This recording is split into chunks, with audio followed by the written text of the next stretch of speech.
Good evening. Good evening. Welcome. Welcome to another edition of Attlas Live. This is the third or fourth in our series on practices, on core practices on the path. And we have covered transformation of impressions. We've looked at meditation. We've incorporated self-observation and self-remembering into our transformation of impressions. And in our discussion of meditation, we mentioned pranayama. And tonight, we are going to be focusing on pranayama and, in a real way, the metaphysical science of pranayama.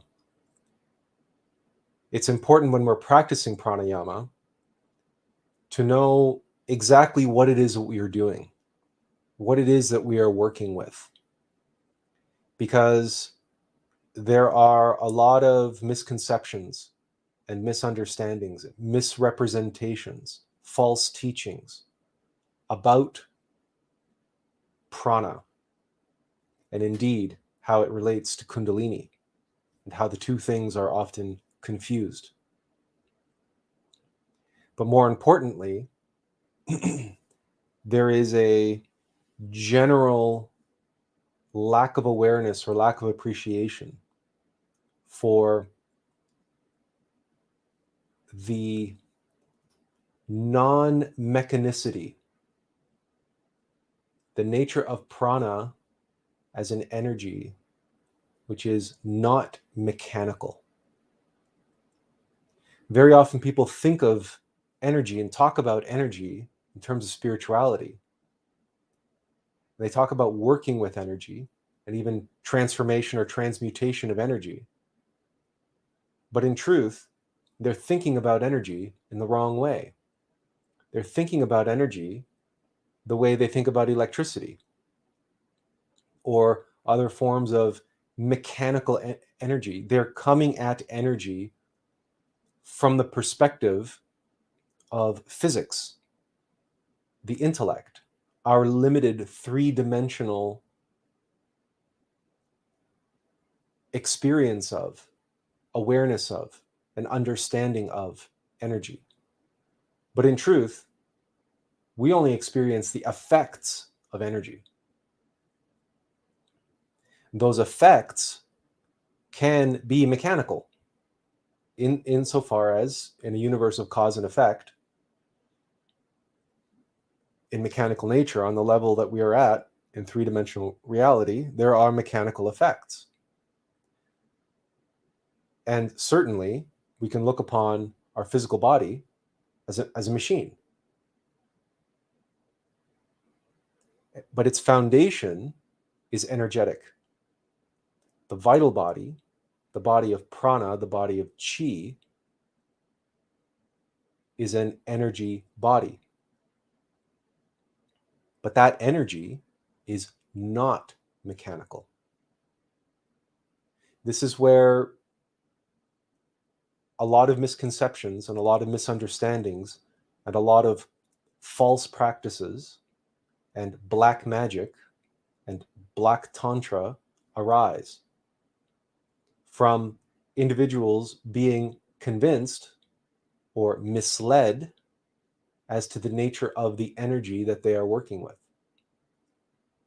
And that if it's inherently mechanical, like electricity, like anything else, that it's inherently neutral, we can do with it whatever we please. We can treat it however we want. It's our energy to use and or abuse as we see fit. And this is not so. And so when we contemplate a title for a lecture of this kind, and what we come up with, or what we are given to entitle this lecture as to feed your fire. We have to try to step back and take a contemplative, meditative approach to that phrase. What does it mean to feed our fire? What is this fire that we're talking about? And how does one feed the fire?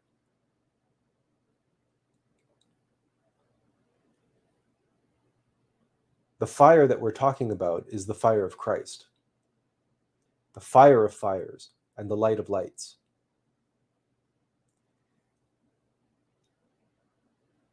It is the energy in the universe. At all levels of manifestation, what we are experiencing is the omnipresent ray of Okidanak, the ray of creation that descends from the absolute, from the Ein Sof hour, the limitless light,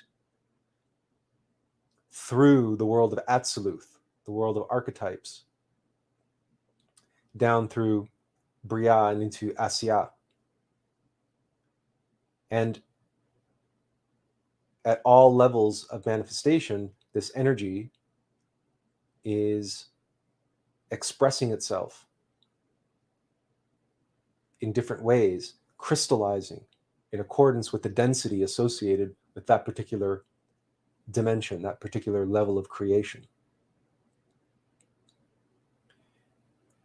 In the ninth sphere on the Tree of Life of Kabbalah, that energy is called Yasad, the Foundation.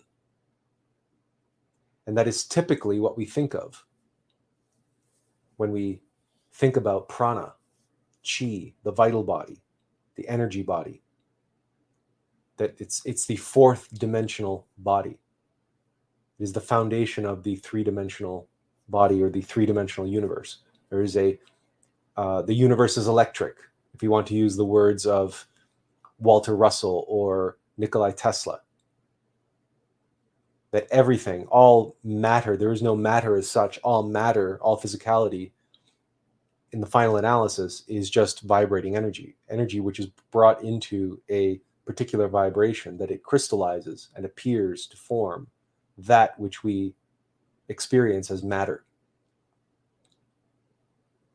And that is typically what we think of when we think of prana. But that's just the Christic force expressing itself as prana at that level. Prana, the great wind, the great breath, the great out-breath from the absolute, the ray of Okidanak. Prana exists at all levels. It exists in the astral body. It exists in the mental body, the causal body, the Buddhic body.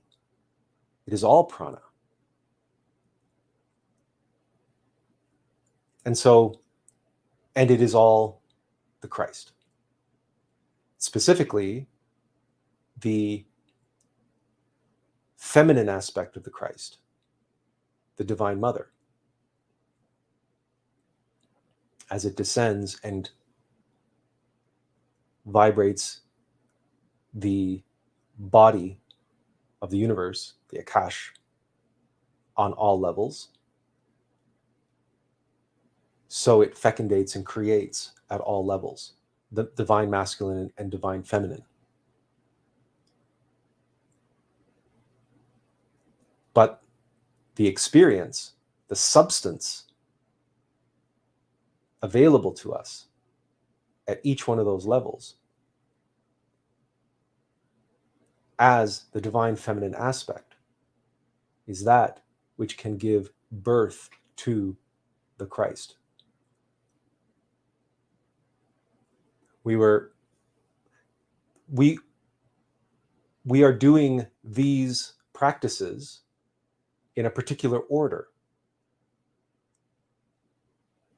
The transformation of impressions referred to the transformation of energy, moment by moment, the transmutation, and how negative experiences and negative impressions are gifts and have within them the potentiality, the potential to give rise to positive outcomes, positive knowledge, experience, learning, gnosis. So all of the energy that we have available to us at our particular level is there available to us to feed the fire of Christ inside of us. The Divine Mother gives birth to the Christ.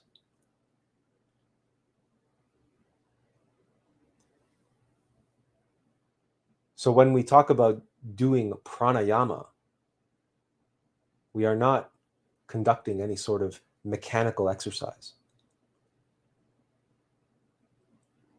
This is not we are working with the Christ in the form of the divine feminine, but also to feed this fire, because after all, what is the fundamental task of every feminine aspect, every mother on every level of reality? Every mother's task, first and foremost, is to feed and raise her young, her babies. And in us, the fire of Christ is just a flicker. It's just a spark. And if you've ever made a campfire, you know what great care and what delicate touch is required when you are first working with the kindling, first sparking, creating the spark to light the kindling, and you have a little flame going, and you have to gently blow on it. You have to protect it from going out. There is a nurturing process, and you slowly and gently feed the flame what it needs in order to grow.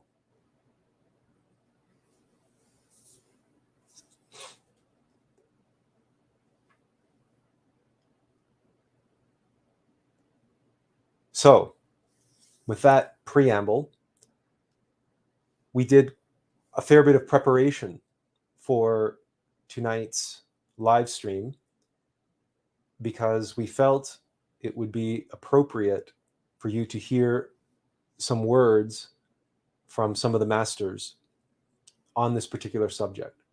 Pranayama is a science. It's a metaphysical science. It's not a mechanical science. It's a conscious science. But there are those who are far more well-versed in the subject than we are. And so we turn to some of them in the course of tonight's live stream to share with you some of their insights and their knowledge. As we progress through that material and get a clearer, more comprehensive, more voluptuous appreciation for what prana is and what it means to work with it, we will move into the practical application, the practices, because there are countless practices and we can't go through them all, obviously. But we will touch on a few, including a couple runes and the relationship between runes and the fire, the relationship between runes and pranayama, working with the energy, and how runes play a part in that. So, without further ado, let's adjust the size here, and let's see if we can't get into it. Okay. So prana is Sanskrit, and it means, it can be taken to mean many things, including the breath of life, the breath. It can mean filled, old, full, ancient, spirit, vitality, energy, wind. Again, spirit, respiration, spirit identified with the totality of dreaming spirits. Poetical inspiration, vigor, life, power, air inhaled, a vital organ, vital air, and myrrh. As you know, myrrh was one of the gifts given by the three wise men to the newborn Christ. This comes from the following website, which is the course on glorian.org called Fuel for Spiritual Experience. And in fact, most of the quotes that we'll be using in tonight's live stream come from that lecture, from that course. And the link is on the screen, but we will also include the link in the comments. Incidentally, speaking of links, we should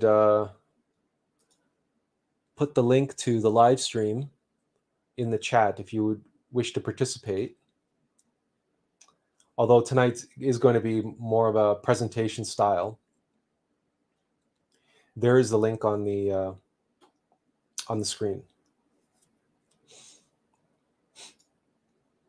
Okay. The following quote is from Swami Sivananda. Prana is the total sum of all energy that is manifest in the universe. It is the sum total of all the forces in nature.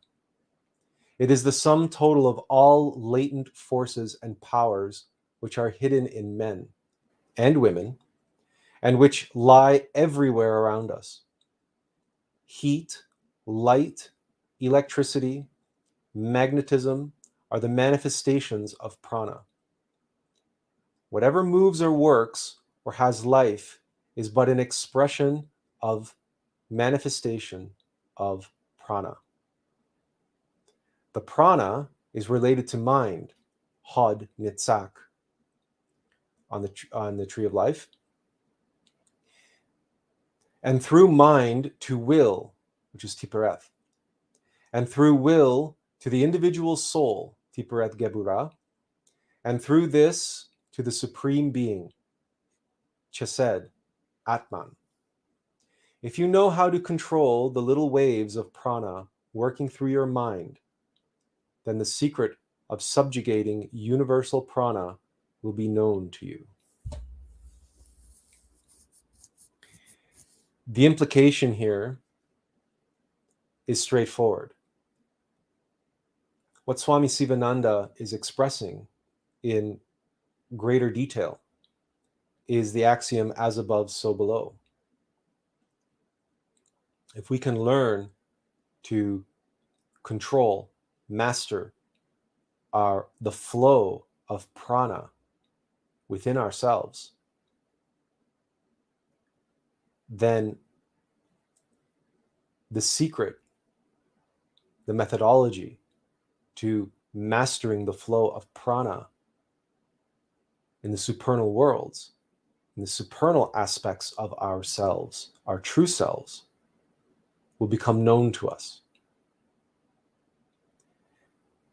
This is because prana exists on those levels. So the prana that we work with, we might consider it or to be as a sort of crude or more crude version. But crude is a harsh word. It's really more dense. It's really just a denser version of it. And part of the process of transmutation is precisely taking that dense form of energy and transmuting it, converting it into a lighter, more subtle, more delicate, a finer version of itself. It's still prana, it's still the same fundamental energy, only more refined. We're refining, and it's very much like, we can think of it in a simple way as refining gold, or any other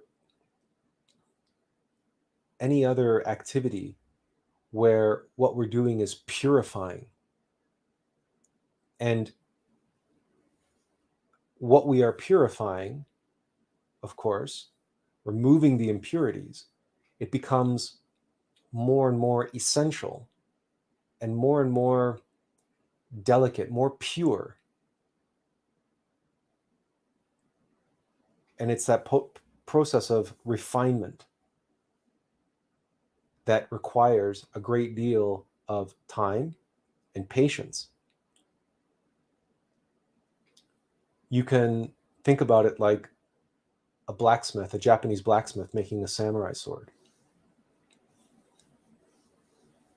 and hammering out the impurities and putting into it the carbon, creating the carbon steel, which is why samurai blades are so strong and so sharp.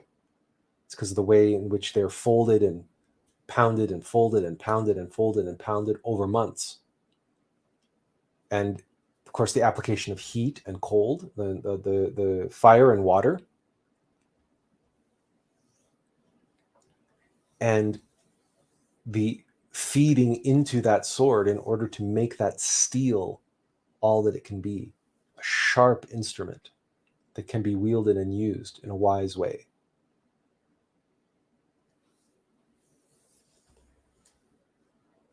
Let us continue here. As we work with prana at our level,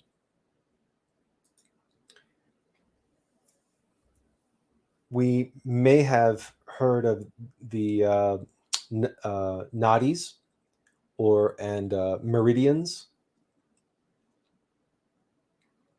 These are the energetic channels in the body that the prana actually runs along, flows along.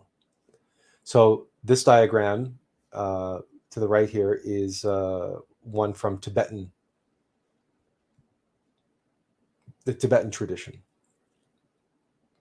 But of course, Qi is to this day even, a very common, very mainstream aspect of Chinese medicine. And this diagram shows the meridians. And the Chinese work with Qi, not just in ancient practices like Tai Chi and Qigong, but also they have incorporated into their modern practices things like acupuncture, which is the application of needles in specific points along the body in order to adjust the flow of qi through the body to hopefully have healing properties on the body, in the body. Because many of the diseases that we suffer from, we believe them to have material causes, but they do not. Most of what we experience on the material plane has an energetic cause. And this includes our health and disease. Disease means dis-ease. So energetic blocks in the body, or negative energy, or energy flowing in the wrong way, the wrong kind of energy flowing, all of these have or can have very dramatic and debilitating physical effects, not least of which we can think of cancer. Cancer is an energetic disease. And while it is true that interactions with toxic material or so-called carcinogens, etc., can bring about cancer, it is not the physical carcinogen, it's not the physical interaction between that toxin, that toxicity, that radiation, for instance. It is toxic energy. The energy within it is toxic. And it is that toxic energy which causes the imbalances in our energetic body, which then manifests itself as diseases like cancer.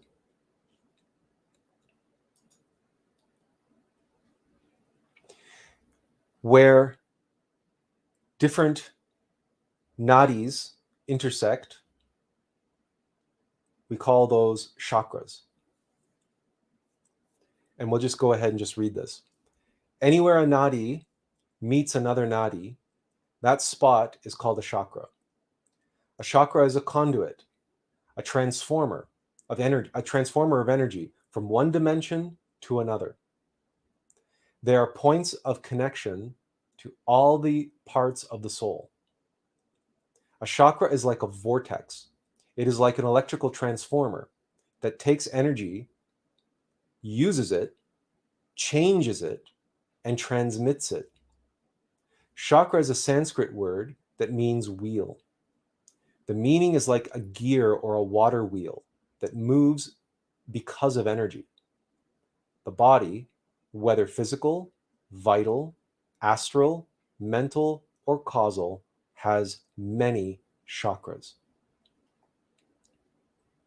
So at the beginning, when we talked about how prana is not merely fourth dimensional energy, it's not merely electrical energy. It is not isolated or limited to the vital body.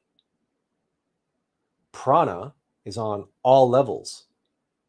So here, very clearly stated, the chakras are the conduits, the metaphysical connecting tissue, the transformers that allow prana to flow and be transformed from its more dense or crude version to more subtle, more refined versions in the supernal bodies: astral body, mental body, causal body.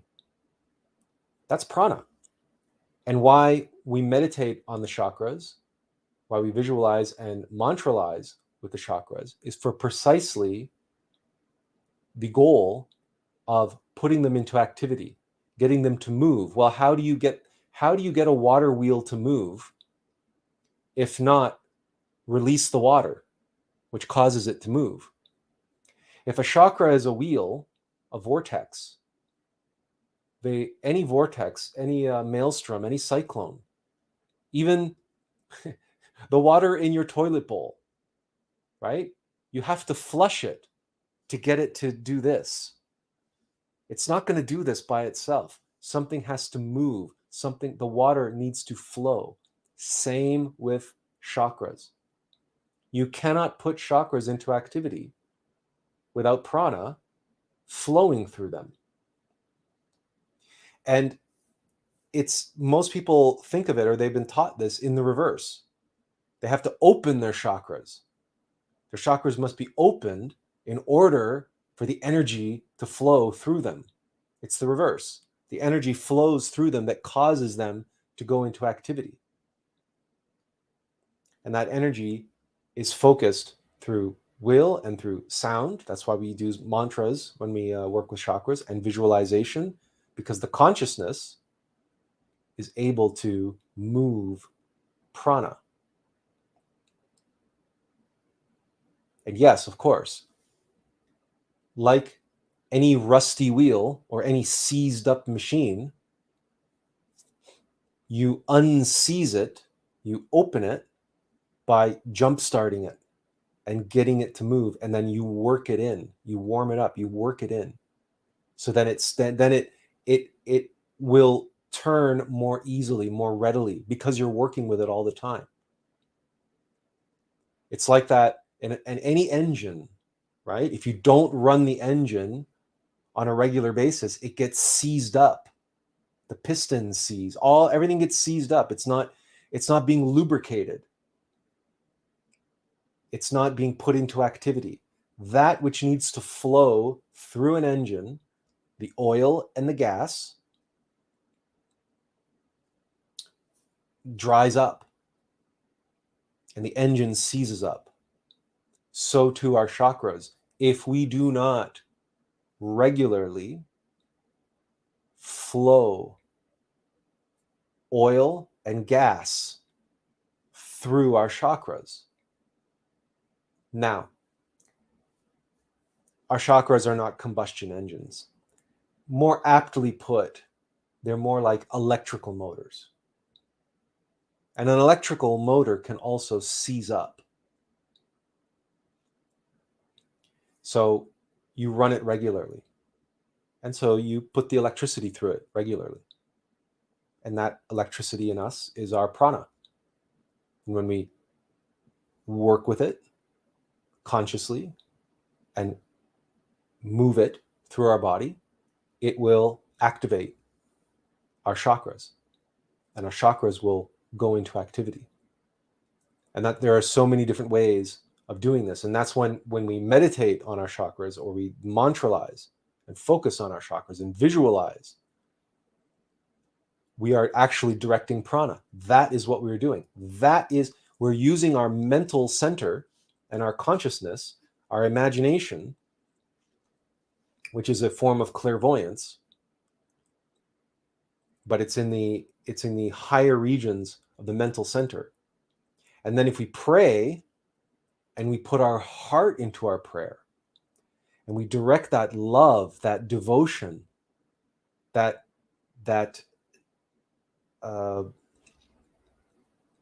humility,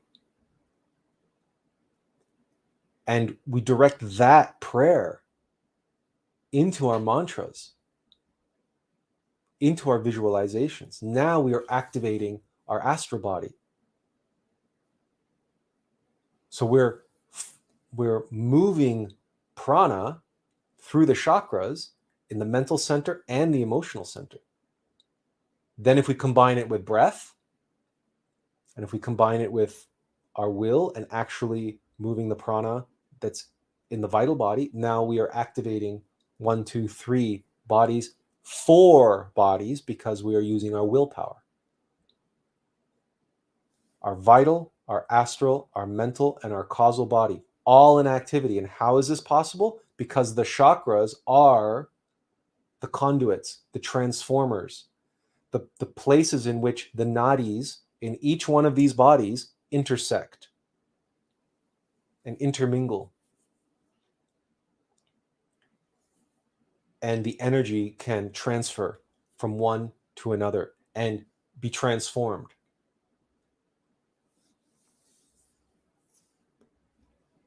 You may never have considered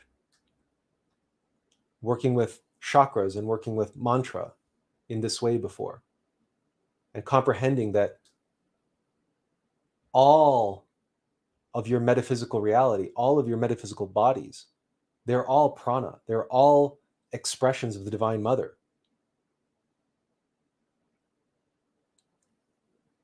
Just as our physical body is.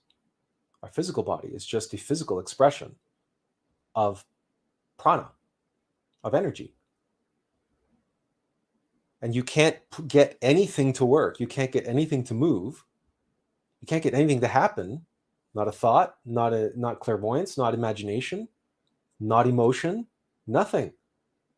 Unless energy is flowing. That's what all of that is.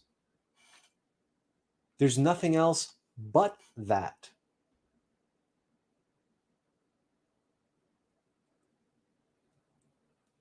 So we're starting to crystallize just how foundational and fundamental and important prana is on the path? Certainly. Because it is the stuff that constitutes not just our physical body, our vital body, but our emotional body, our mental body, and our causal body. And indeed, our Buddhic body and Atmic body. This, again, we go back to what Swami Sivananda said about working with prana opens up the door to the energies of the supernal worlds. So let's proceed and see how it does that. Prana relates to sex. In the story of Genesis, Adam and Eve are ejected from the Garden of Eden. But esoterically,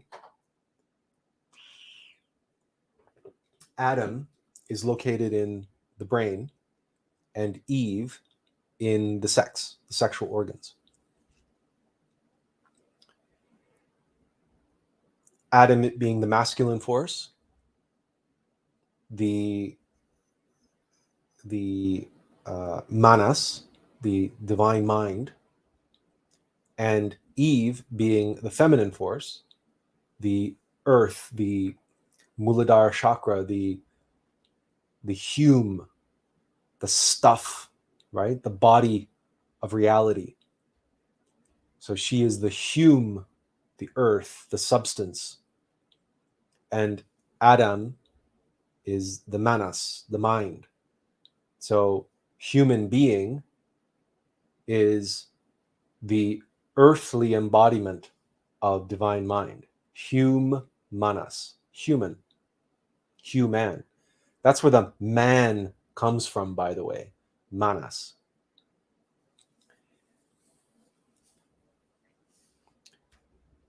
Between Eve and Adam, we have the spinal column, the 33 vertebrae of the spinal column.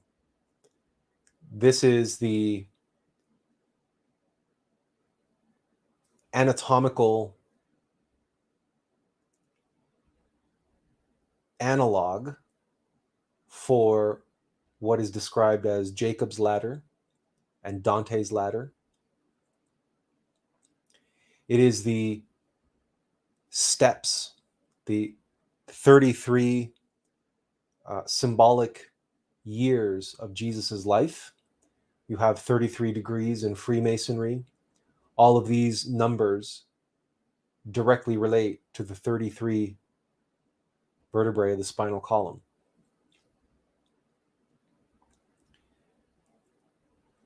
In order to create, masculine and feminine must unite. This is a universal axiom. Creation is sex. The force of the Christ, the divine androgen, separates into masculine and feminine in order for them to be able to reunite and create. So, if Adam is in the top of the brain, in the crown chakra, and Eve in the sexual organs, then there is a connection that needs to be made. Now, what happens if Adam descends and goes down into the sexual organs? We've all experienced that.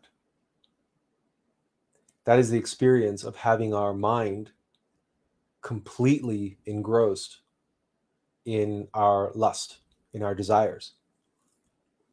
And if you have ever been infatuated with someone, when that sexual center becomes aroused, when the sex is stimulated, you cannot think about anything else. You cannot think about anyone else. Your mind becomes fixated on the object of your lust, on the object of your desire. That is Adam falling, being tempted by Eve as he was in the Garden of Eden. And why, and Eden in Hebrew, I believe it's Hebrew, literally means bliss. So Adam and Eve were expelled from bliss because they broke the one rule, which was do not fornicate. Because when Adam descends into the sex and falls, then invariably the sexual energy there, the sexual force of Eve, the feminine sexual force, is expelled. And it falls from the Muladhara chakra downward and then crystallizes what's known as the Kunda buffer organ, or the tail of Satan. A mind that is possessed by desire, a mind that is consumed by desire, by the pursuit of pleasure and the avoidance of pain, a mind that is constantly fixated on material things, the world, the earth, the physical stuff, a mind that is consumed by craving and aversion, a mind which has fallen into temptation by the tempting Eve, the tempting serpent. That mind becomes a slave, becomes twisted and corrupted, and serves only to satisfy those desires. But in the satisfaction of those desires, the prana, the sexual energy, the precious energy that we have to feed the fire of Christ within, all of that is lost. All of that is wasted. And that's why you see and hear stories of rich and powerful elite secret cabals who must, how should we say this without raising the ire of YouTube? You've heard of certain secret clubs and how they seek fresh and youthful and naive sources of energy. And the reason why this practice exists among those who have devoted their life to material gain, to the pursuit of desire, is because their minds are basically in their lower center. They worship the harlot of Babylon. And as you know, the harlot of Babylon is what causes the tower to fall, the spinal column to fall, and create the Kunda buffer organ. But that Kunda buffer organ constantly causes the energy to flow down and out. And that's why we have that expression, down and out, to be down and out. Well, the ultra wealthy and the ultra powerful cannot abide being down and out. That's what they call homeless people.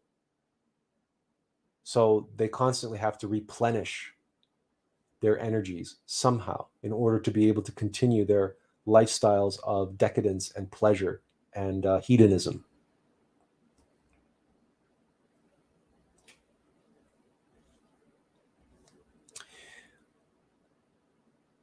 Of course, the reverse of this is possible.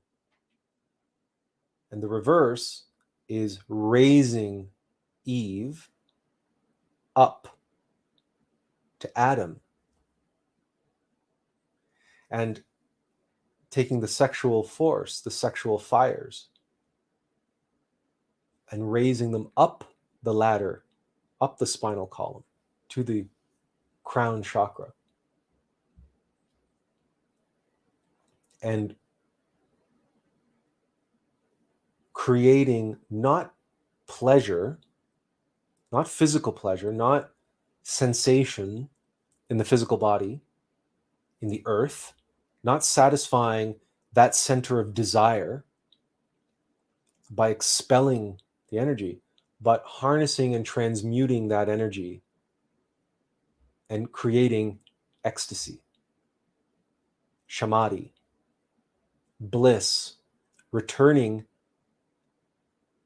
Adam and Eve to Eden, united in Eden, in the crown chakra.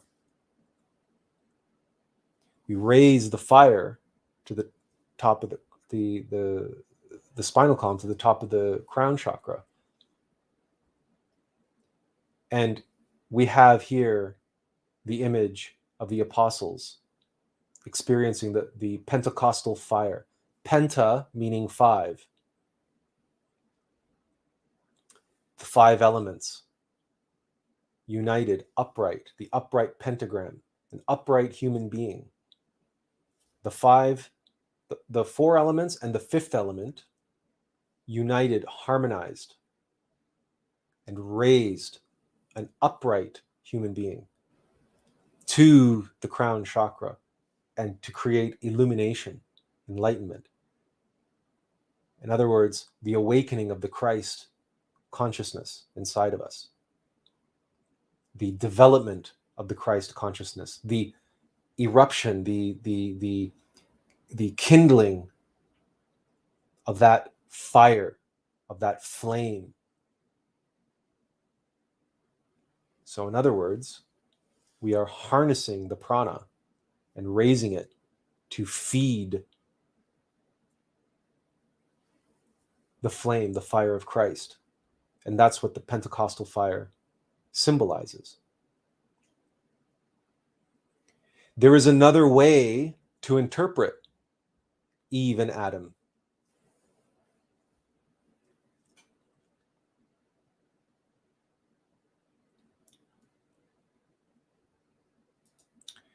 Dylan asks, what is the Muladhara chakra? A group of friends were gathered this evening and we were discussing the Mula mantra. Is there a connection with the mudra? The Muladhara chakra is the root chakra. It is located in the coccyx at the bottom of the spine, between the sexual organs and the anus.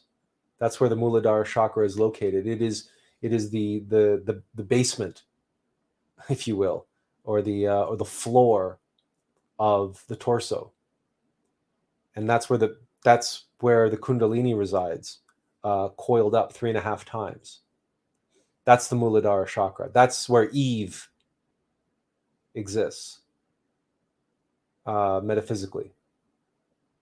Now, when you talk about mudras, and if you talk about the Mula mantra, we don't know what you're referring to there. So we cannot tell you that if they have any association to the Muladhara chakra. What we can tell you is that the mantra, the sound that stimulates the Muladhara chakra and puts it into activity, is the sound S. It's the S, elongated S. So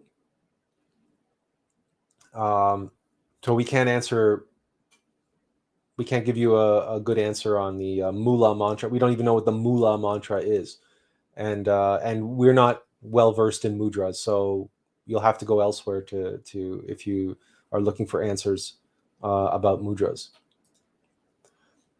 Okay, so another way to look at Eve and Adam is to look at the divine feminine and divine masculine, to look at the connection between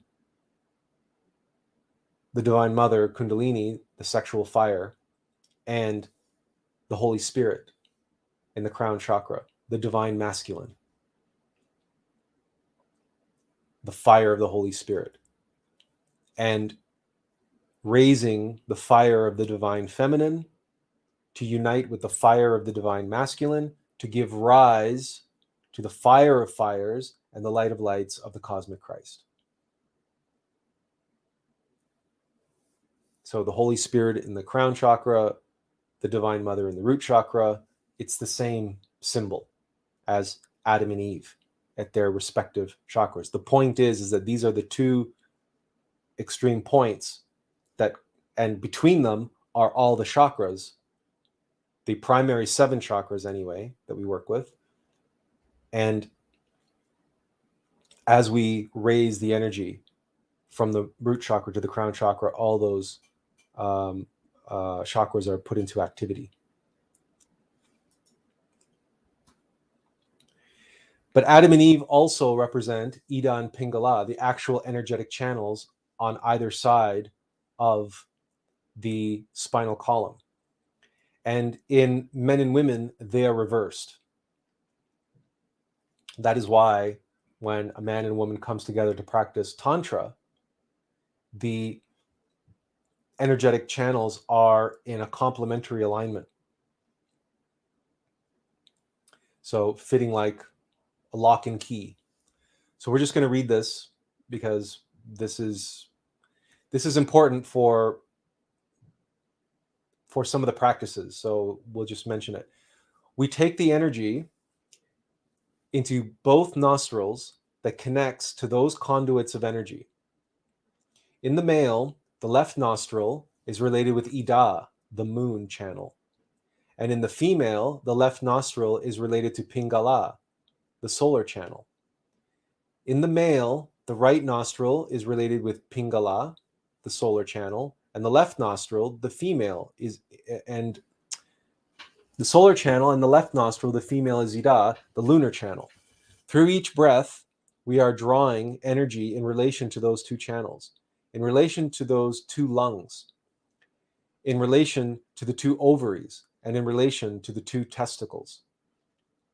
Each channel, each nadi, connects to the opposite testicle or ovary. In the male, Ida, the left nostril, connects to the right testicle, while in the female, it is the opposite. Ida, the right nostril, connects to the left ovary. This may sound a little confusing, but what it basically just says is that the energetic channels, Ida and Pingala, each represent either Adam or Eve, either masculine or feminine. And they can both flow up and down, but when we are visualizing the flow of prana, as we are practicing pranayama, for example, we want to visualize the connection between the right nostril and the left testicle or left ovary, and the left nostril and the right testicle or right ovary. And that the polarity of those channels are reversed depending on whether we are a man or a woman.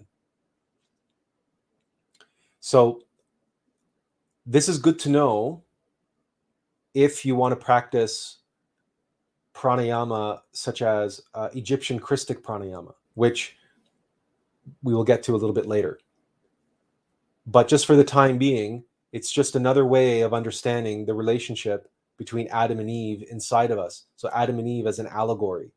Adam and Eve as symbols of the masculine and feminine force. The masculine and feminine expressions of prana, because they are both energies inside of us.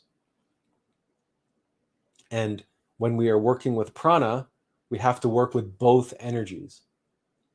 It's not just a matter of one or the other. It's both. And they have to be in balance. And pranayama helps in accomplishing that, helps in achieving that. But also because in bringing both into activity, we have the opportunity to unite them. And in the uniting of masculine and feminine, we achieve the awakening of the Kundalini, which is the united, awakened expression of prana. It is masculine and feminine united. So there's a third channel, in other words. And that third channel is called the Sushumna canal. That's in the center of the spinal column.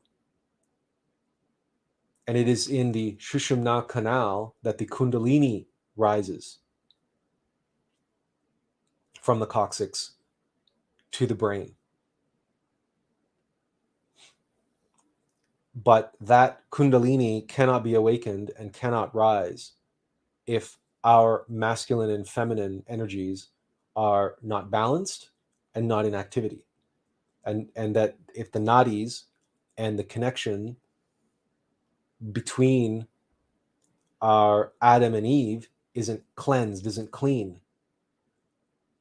and all of our chakras aren't in activity. So again, it's like that engine that's seized up, right? We have to keep the engine in good condition and clean and lubricated, and then it can perform.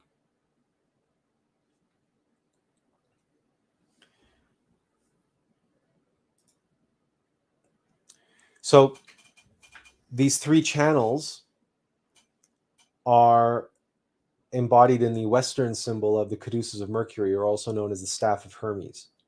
Now, the center staff is usually a stick, a staff, but it should be a serpent. It should be a snake, because the serpent is the symbol of the Kundalini. And on either side of that center serpent are the two serpents, Ida and Pingala. And this is, again, if Ida and Pingala are represented by Adam and Eve, now it begins to be clear why in the Garden of Eden there was a serpent that came between Adam and Eve. And it was the tempting serpent. It was Lucifer. Lucifer who trains us. Lucifer who tests us. But Lucifer works for the Divine Mother, and the Divine Mother is the serpent. It's all one symbol. It's all related. And the test is, as it relates to Tantra, can masculine and feminine work together in the ninth sphere with the sexual energy in sexual union, but flow up and in? Or are they going to give in to lust? Are they going to succumb to the desire to fornicate and flow down and out? Well, clearly, the caduceus of Mercury demonstrates in its symbol that the serpents have to rise, and the wings unfold from the spinal column when the energy rises.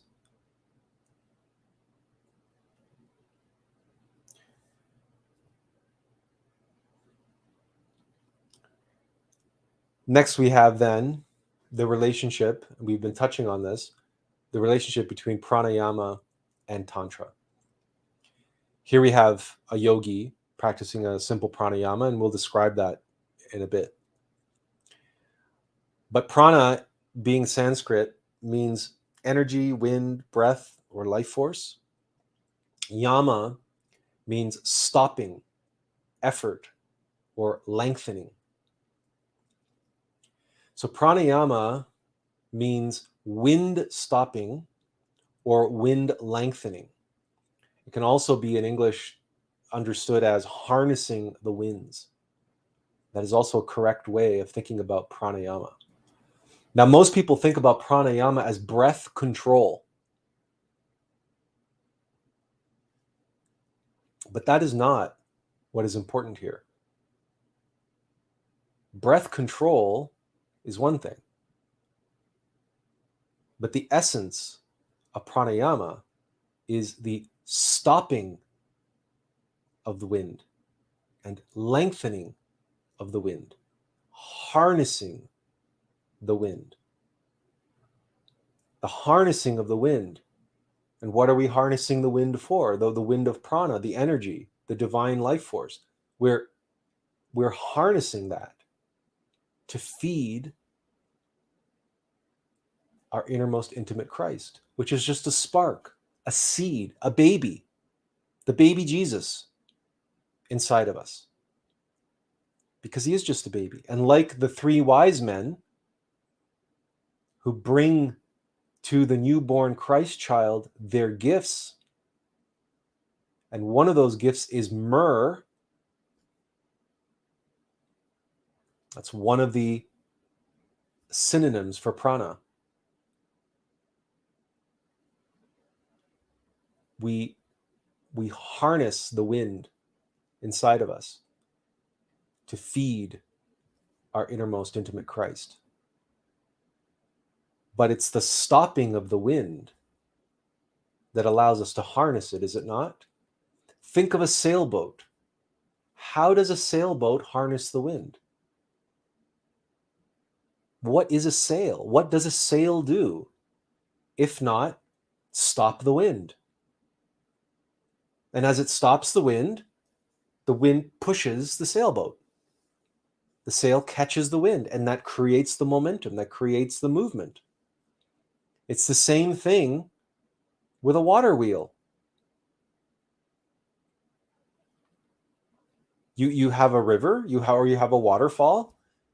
You stick a wheel there, and the wheel has what? The wheel has paddles. And what do the paddles do? They stop the water.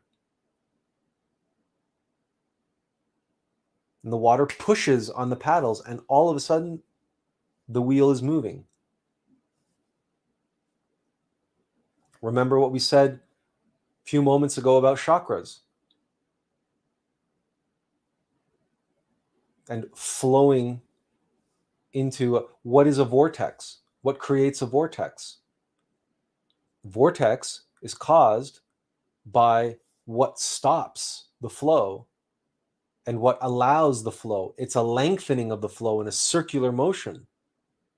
Because otherwise the water would just go, but the water doesn't go like that, does it? We can learn. It's amazing how much we can learn from a toilet bowl.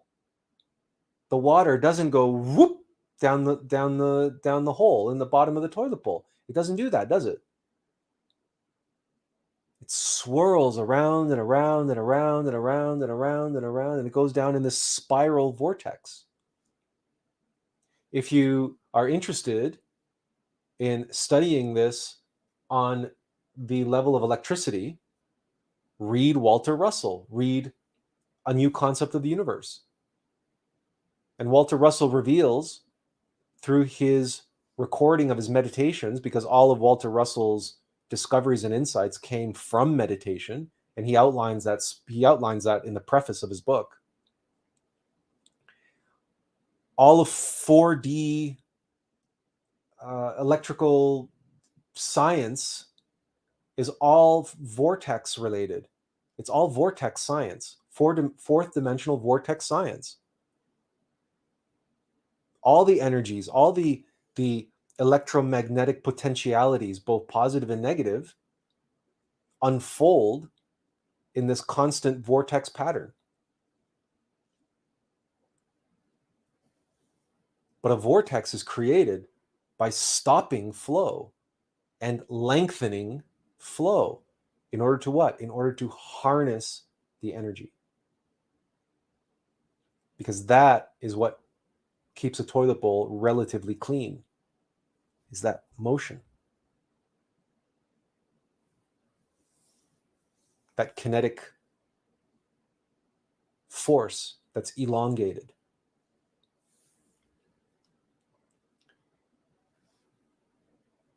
So this is, and again, coming back to the sail or any type of, we talked about in the past baffling, and we've talked about vortexes and spirals when we talk about the Aum of life. A baffle to water causes the water to swirl around, and that energizes the water. It makes the water structured living water. The baffle, what stops the flow, energizes and alivens the water. The water harnesses the spiral motion, which is caused by the stopping of the flow. This is the essence of pranayama. This is the metaphysical science of it. Vortex science, spiral science, the science of stopping flow and elongating flow and creating a spiral vortex. Not breath control. Breath control tells you nothing about anything. It's not what you're doing when you're performing pranayama. You're not merely controlling breath. That's incidental. And the breath that we're really concerned about is not the physical breath anyway. The physical breath is related to prana. But as we practice pranayama, it is the prana, that energy, that wind, the life force that we are concerned with.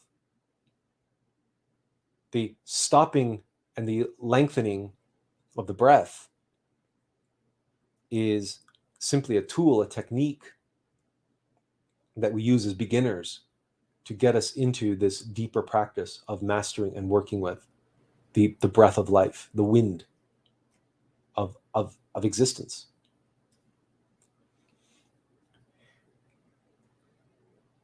Now, this invariably, we've mentioned her already, but invariably we have to get into the Kundalini. Pranayama, this is again is pranayama is about harnessing energy. The energy that we are trying to activate is the energy in the central column, the spinal column. It is to take energy from the other nadis, especially the energy from the sexual organs, and move it into the central column, into Sushumna. That energy is called Kundalini. Also, in Tibetan tantras, in Sanskrit, it is called Kundali. Sorry, I'll read that again. Also, in Tibetan tantras, in Sanskrit, it is called Kundali. In the 6 yogas of Naropa, it is called Tumo or Dumo. In Kabbalah, it is called Shekinah. This energy is the Divine Mother herself. That is why here we have a yogi, a Tibetan yogi, practicing Hamsa pranayama. And we have the Ida and Pingala on either side, but we have the central channel, the central column as well. In other words, the caduceus of Mercury.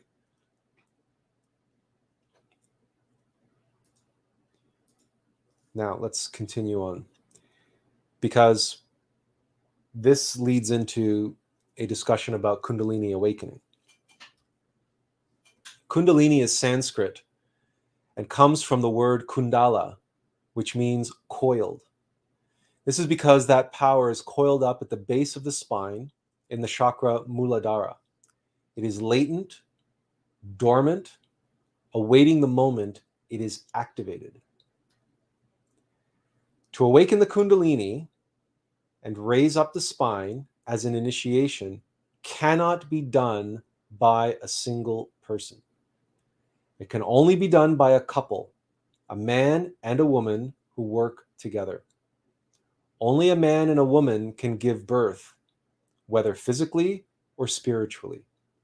This is why all the religions hide the secrets of sexual magic, scientific chastity, the way to create the soul through sexual transmutation. Now, there's more. So, well,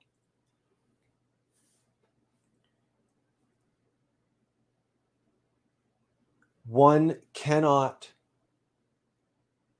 experience a Kundalini one cannot awaken the Kundalini and one cannot complete the work as a single person. Cannot be done. But having said that, that doesn't mean that we cannot experience moments and sparks of Kundalini awakening. There's a difference. We can have, for example, every samadhi that we have, and we'll get into this when we talk about pranayama and meditation and how prana relates to meditation. But when we work with pranayama, when we work with Ida and Pingala, we're working with the masculine and feminine forces inside of us. And if we work diligently and regularly and with the correct attitude and the correct focus and concentration and relaxation and devotion, praying to our Divine Mother while we're doing our pranayama. Yes, indeed, because prana is the Kundalini. So we can experience moments of flashes of awakening, of sparks of Kundalini awakening. That is what we call samadhi. That is what we call visions. That's what we call ecstasy. That is the actual Kundalini having moments of awakening. But we cannot raise the Kundalini up the spinal column. And we cannot fully awaken the Kundalini as a single person. Because that is very, very difficult to do. There are some yogic practices that are ancient and secret, and it requires many, many, many, many, many, many, many years of practice.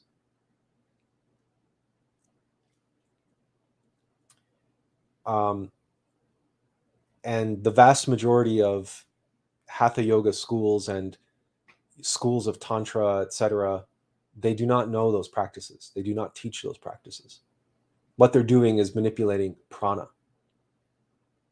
But they believe that they're awakening their Kundalini. They believe that they're raising their Kundalini, but they're not.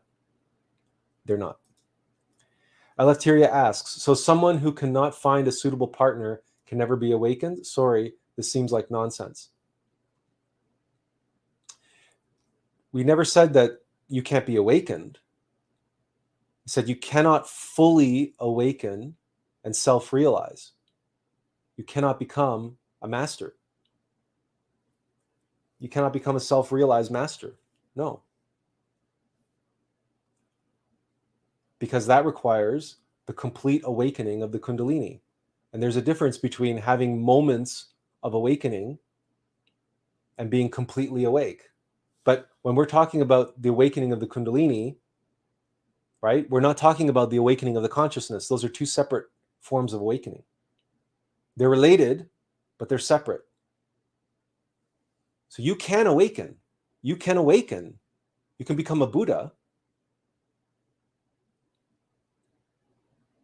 But in order to become a self-realized master, that's a different level. That's a higher level.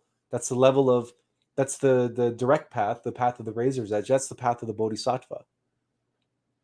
There are many Buddhas. There are many people who are awake, but they have not practiced White Tantra.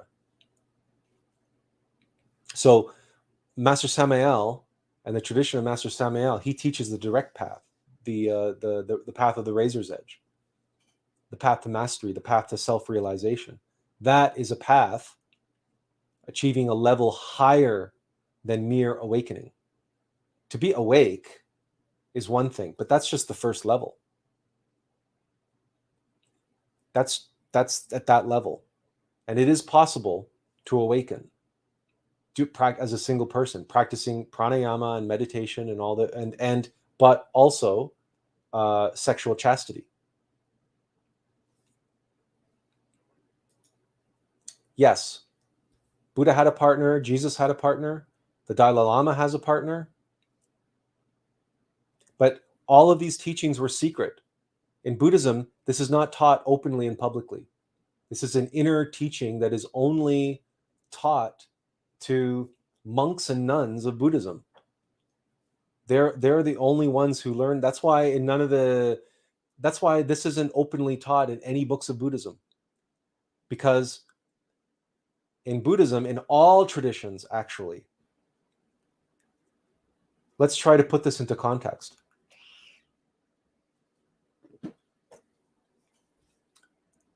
The Kundalini, the Divine Mother, she is the power of creation. She is the sexual force. That is the power to create at all levels, because it is the ray of creation, the omnipresent ray of Okidanak, the Christ that we are working with. And that is an incredibly powerful, potent energy. If we work with that energy in the wrong way, if we harness that energy not for the purpose of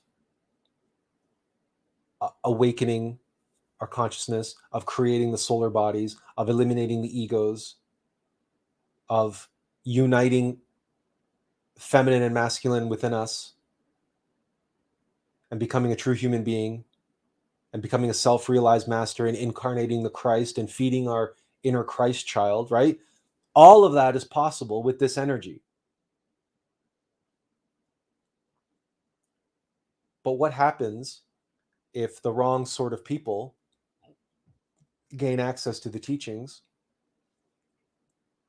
and they learn to start harnessing the energy to feed not their inner Christ, but to feed their desire, to feed their egos?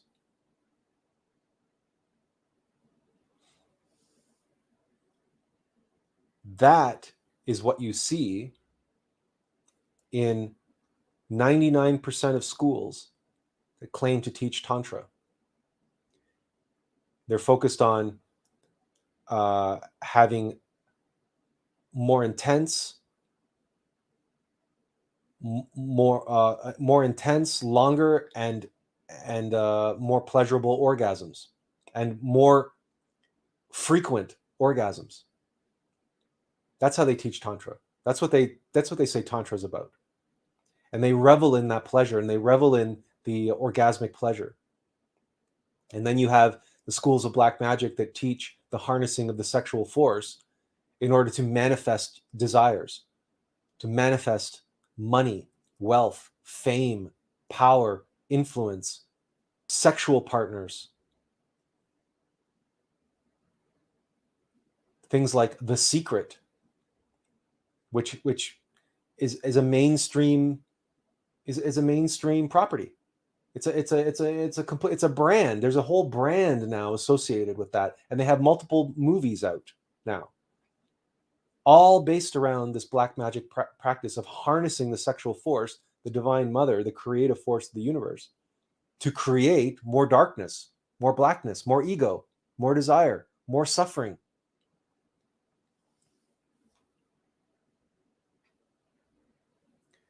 It is only because black magic and black tantra are the norm for this humanity. Every book on Oprah's list talks about manifesting desires. It's the norm. It's what people believe is spiritual. People believe that that's what spirituality is now. And people believe that sacred sexuality means having more and greater and deeper and more powerful and more potent orgasms with your partner. They're convinced of that. They've been told that, but they have been misled.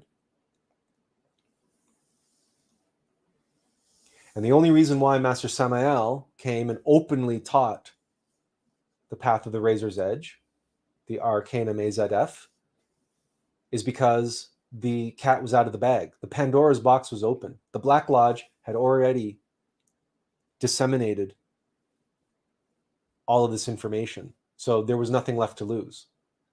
But some traditions, for example, Buddhism, still stick to tradition. and they won't break the tradition. They won't openly talk about white tantra. They won't openly talk about these higher teachings because they still keep the tradition that says this is powerful knowledge. Knowledge is power, and power corrupts. An individual has to demonstrate to us that they are worthy of receiving this power, that they are worthy of working with this energy, that they are worthy of it. They have to demonstrate that.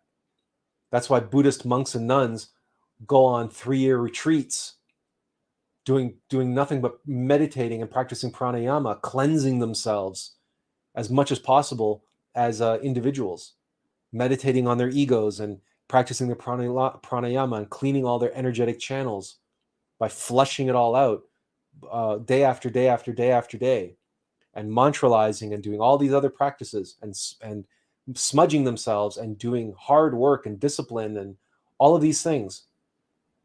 Why? So that they can prove to themselves and their superiors in their order that they have earned the right, that they are trustworthy, that they are loyal, and that they're devoted, and that they will not abuse the knowledge.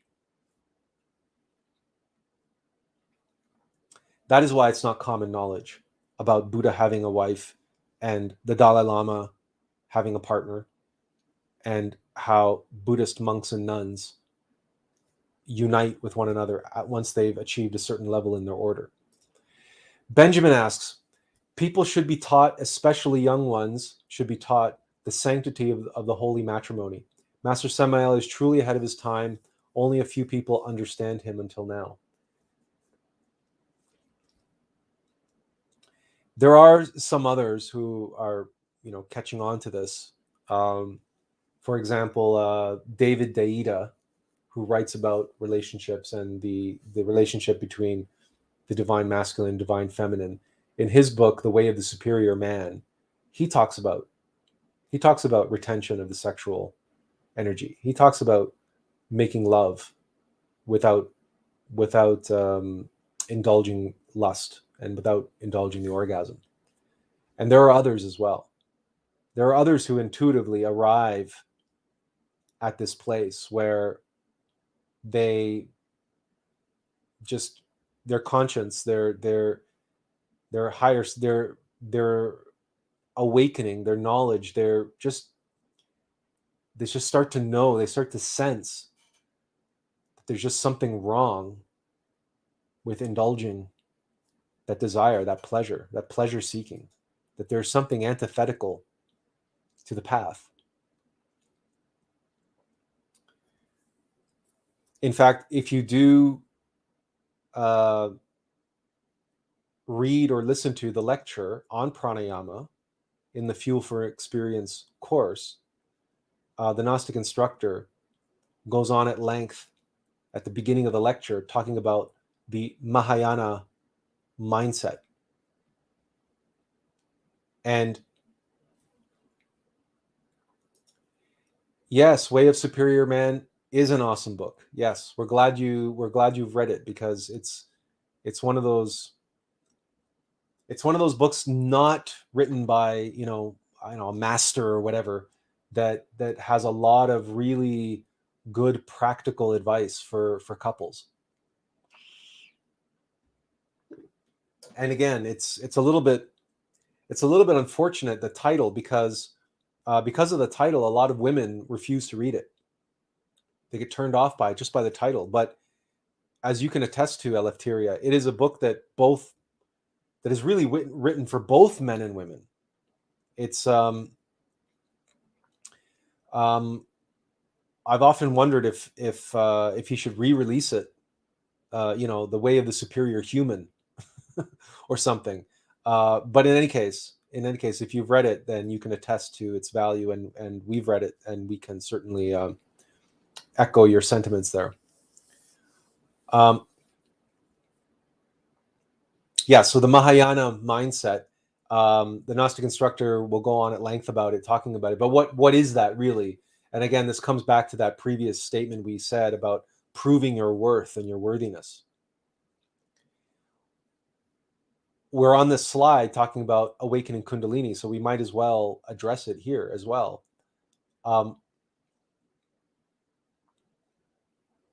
Your divine mother is the Kundalini, right? For her to awaken and for you to be able to harness that energy, that's like a mother giving the keys to the car or giving access to the stove or giving money or whatever to a child. Now, if you're a mother and you have a child who's misbehaving, a child who's untrustworthy, a child who is deceitful, a child who is selfish, only thinks of themselves, a child who's constantly seeking how to use and abuse whatever they can get their hands on for their own pleasure, for their own gain, or for their own amusement, or a child who relishes in the anguish and suffering of others. Are you, as that child's mother, going to hand him something of power? Does any mother give a rotten child the keys to the car or access to the kitchen or access to her wallet? A rotten, spoiled, selfish, troublemaking child. A wise mother does not. A wise mother does not give a bad child access to power. You don't do it. Power corrupts. So if someone's already, on that side of the fence, you don't go handing them more power. You just don't do it. The same thing applies to us. If we're only pleasure seeking, if we're only concerned about ourselves, we're only thinking about material things, we're only thinking about fame and fortune and pleasure seeking and avoiding pain, etc., etc., etc. Our Divine Mother is not going to be eagerly handing over her gifts, her most precious self, because she knows the fire that we're going to be feeding with her precious energy is the fire of desire. And the fire that we're going to be kindling is the fire that we're standing in, the fires of hell.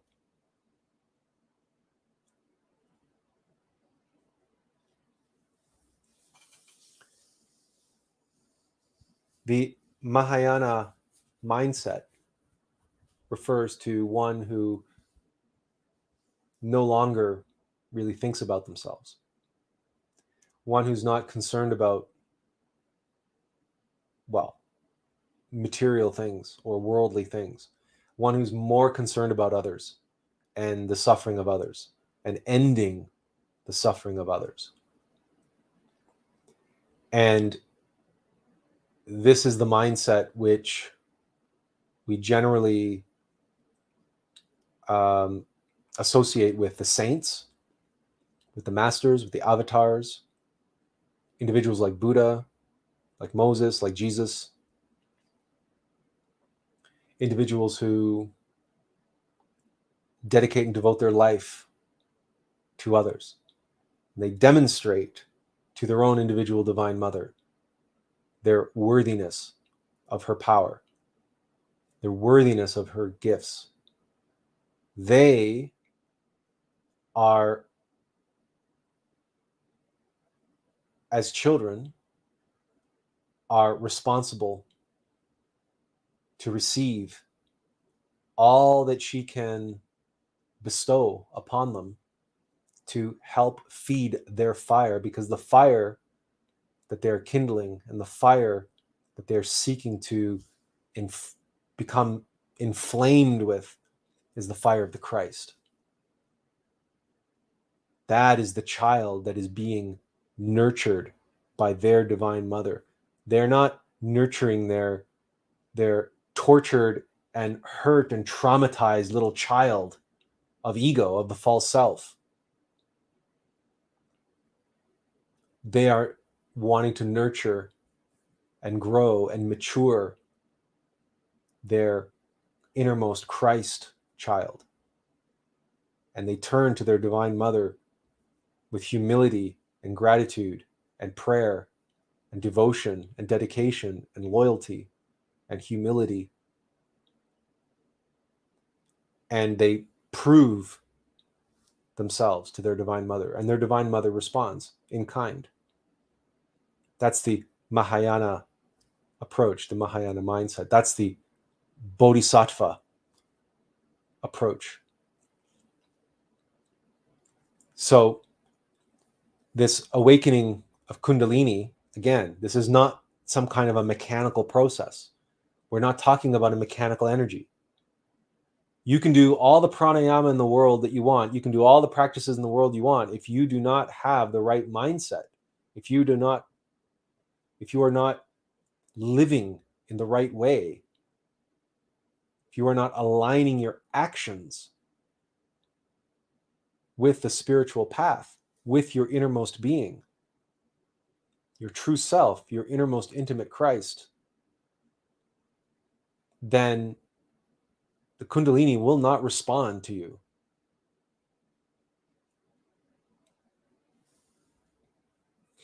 We're just working on a video as we speak. It's taking some time because we have so many other things on the go, including writing our book and working on these live streams, etc. But in that video, Master Samael talks about the selfish practitioner, the selfish initiate, one who is on the path but only thinking about themselves, and how they can beg and plead all they want for initiations. They will not receive them. They will not receive them because they only think about themselves. They want initiations because they want to awaken powers. They want to be clairvoyant. They want to feel spiritual. They want to feel superior. They want to be able to travel in the astral plane and do all these things. But they want to have their cake and eat it too. They still want to fornicate. They still want to seek pleasure and avoid pain. They want their comforts and security. They want all the all the trappings of life. They want the nice car and the nice house and the good reputation. They want to be adored. They want to be beloved. They want lots of people. They want lots of followers. They want lots of people to admire them, and on and on and on and on and on and on it goes. Me, I. And they want to be able to talk about all the things that they can do, the powers that they have, the astral travels that they've done. Well, do you think their divine mother is going to grant them initiations? That is a selfish, self-centered, egotistical initiate. And if they do use, because these individuals are often the ones who end up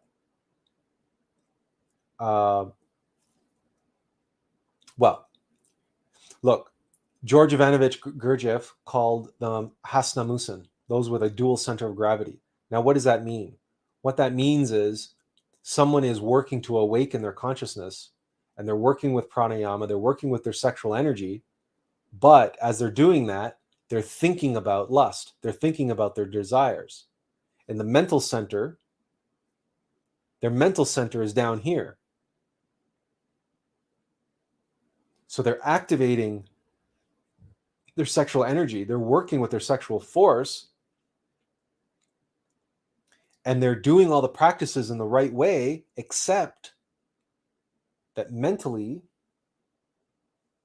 they're still aligned with desire. Mentally, they're still in tune with their ego, which means what they're doing is they're awakening their ego. They're awakening in their ego. They're creating a dual center of gravity.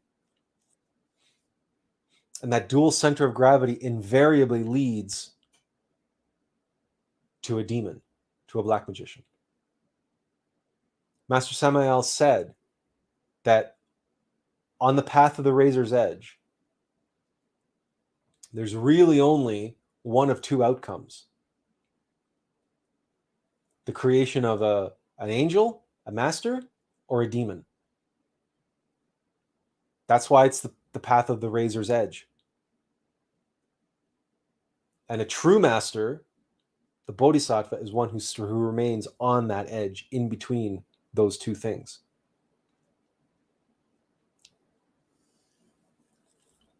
But not indulging particularly either.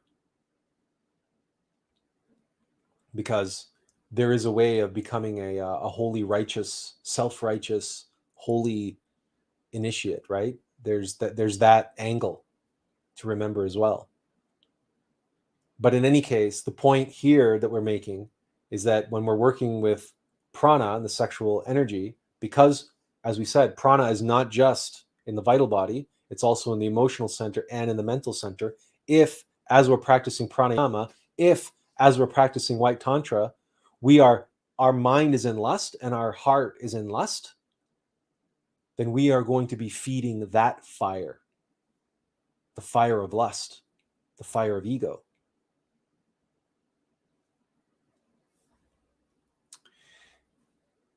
That brings us, well, we're going to cover pranayama and breath first, and then we're going to get to pranayama and meditation.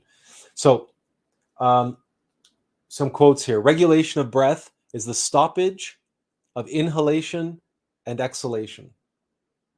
So, it's pretty straightforward. We're just talking now the relationship between pranayama and breath, and why these practices most often involve the breath and the holding of the breath.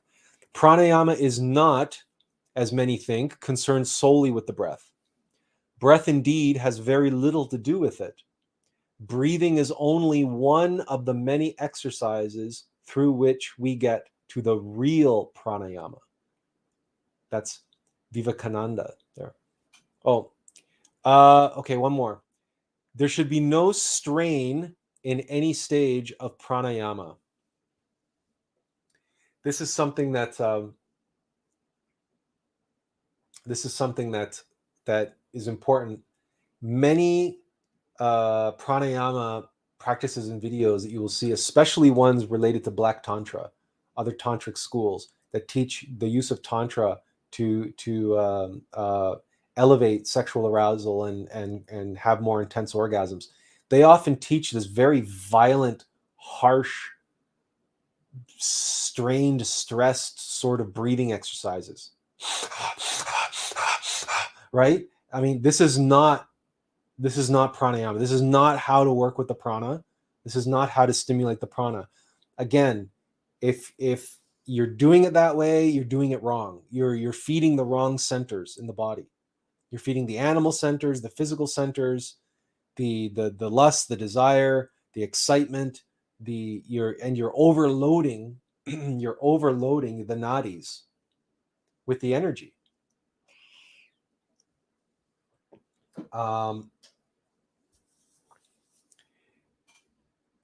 Before we continue, Eleftheria asks, did Jesus put others before himself?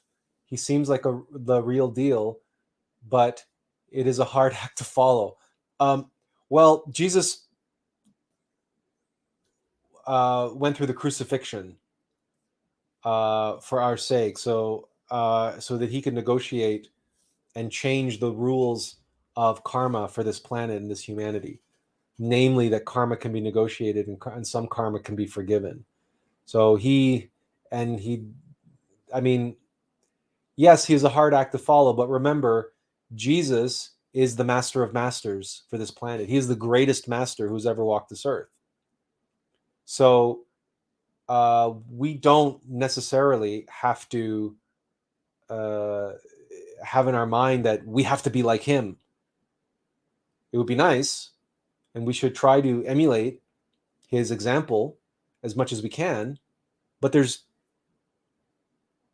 we don't have to go around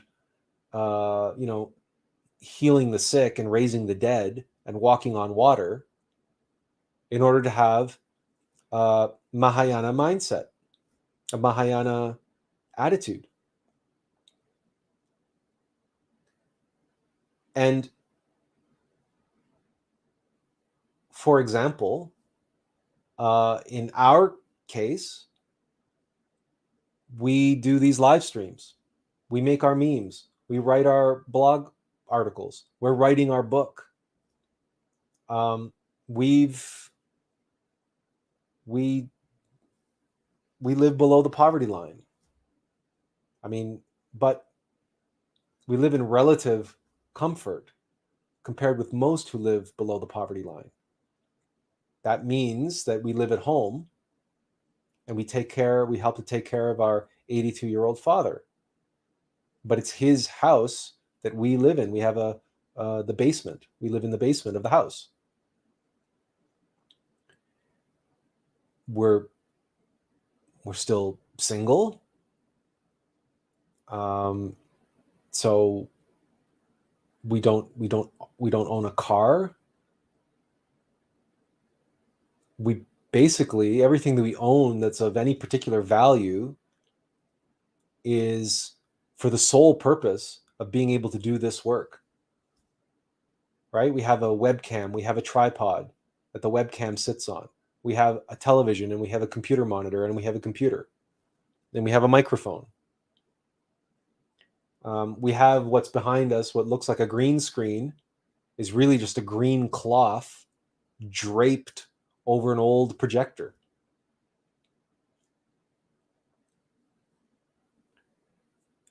So, but we're no Jesus.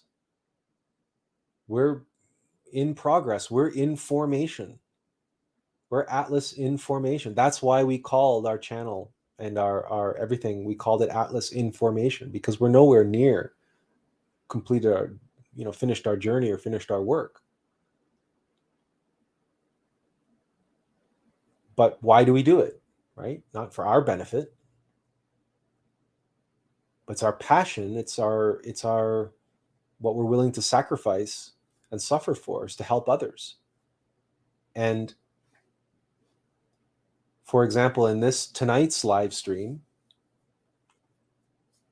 we are taking information that's available, readily available. We're trying to maybe present it in a new way or a different way, in a more accessible way, maybe.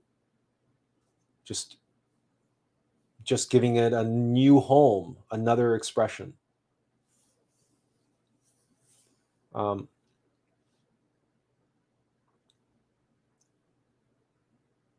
Listen to your heart. And as you're doing your pranayama, as you're working with the Divine Mother, pray to her. You can ask for guidance. You can ask for assistance in the development of the Mahayana mindset. Show me the way. Show me what you want me to do. Show me where my particular skills and talents and abilities and energies and gifts would be best applied, how they would be best applied. Direct me, show me the way, and I will follow. Surrender. Commit yourself, dedicate yourself, devote yourself to your innermost being and your Divine Mother, as a servant would to your inner Lord and Master.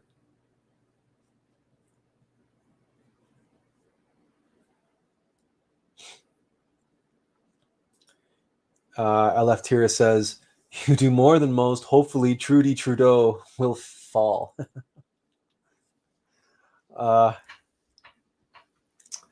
Well, let's skip the politics for right now, but we definitely we appreciate the sentiment there.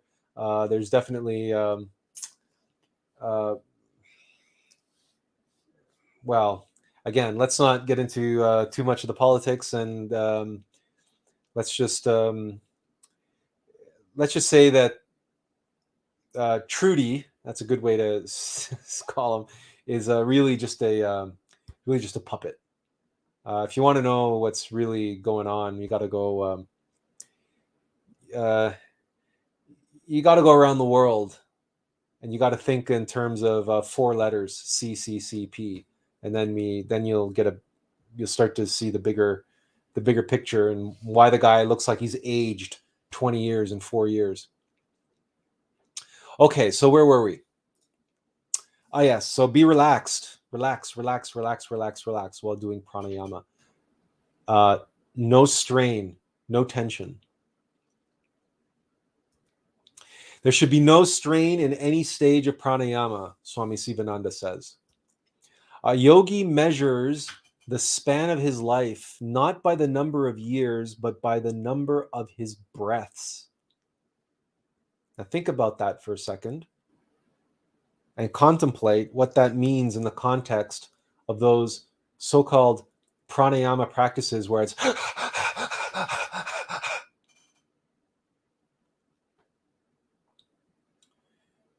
pranayama is not about increasing the number of your breaths.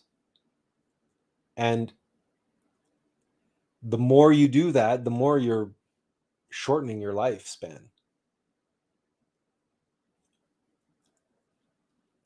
You know the old saying, it's not the years, it's the mileage? This is Swami Sivananda's way of saying that.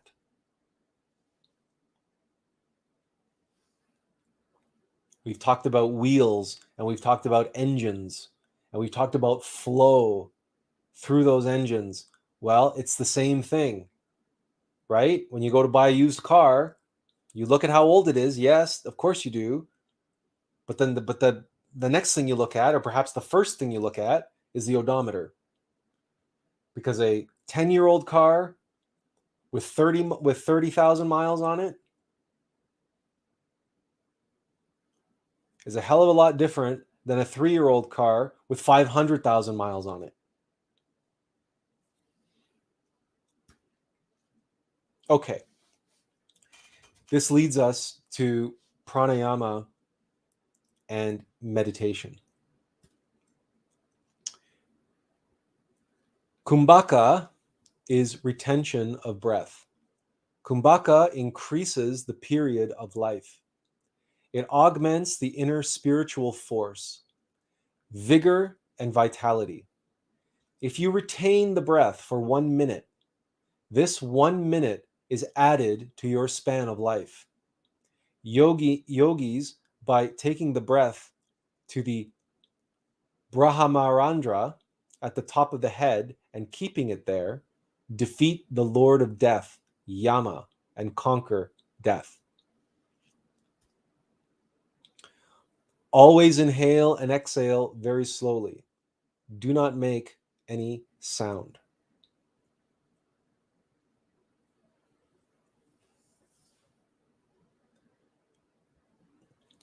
Pranayama requires deep concentration and attention. Prana, mind, and virya, sexual energy, are under one sambandha, connection. If you can control the mind, then prana and virya are controlled by themselves.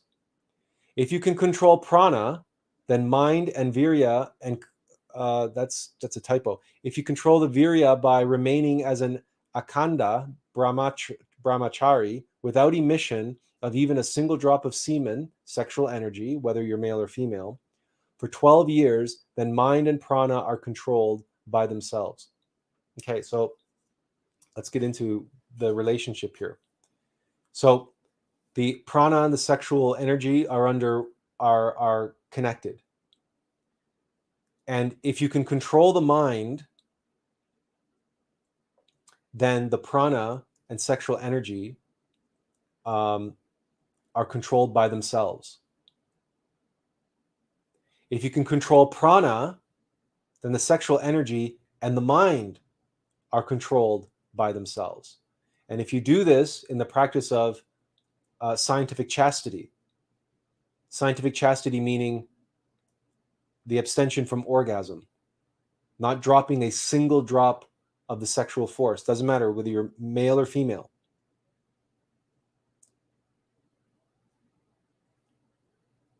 If you do this for 12 years, Sivananda says, then mind and prana are controlled by themselves. If you can control the sexual energy for 12 years, then mind and prana will be controlled by themselves.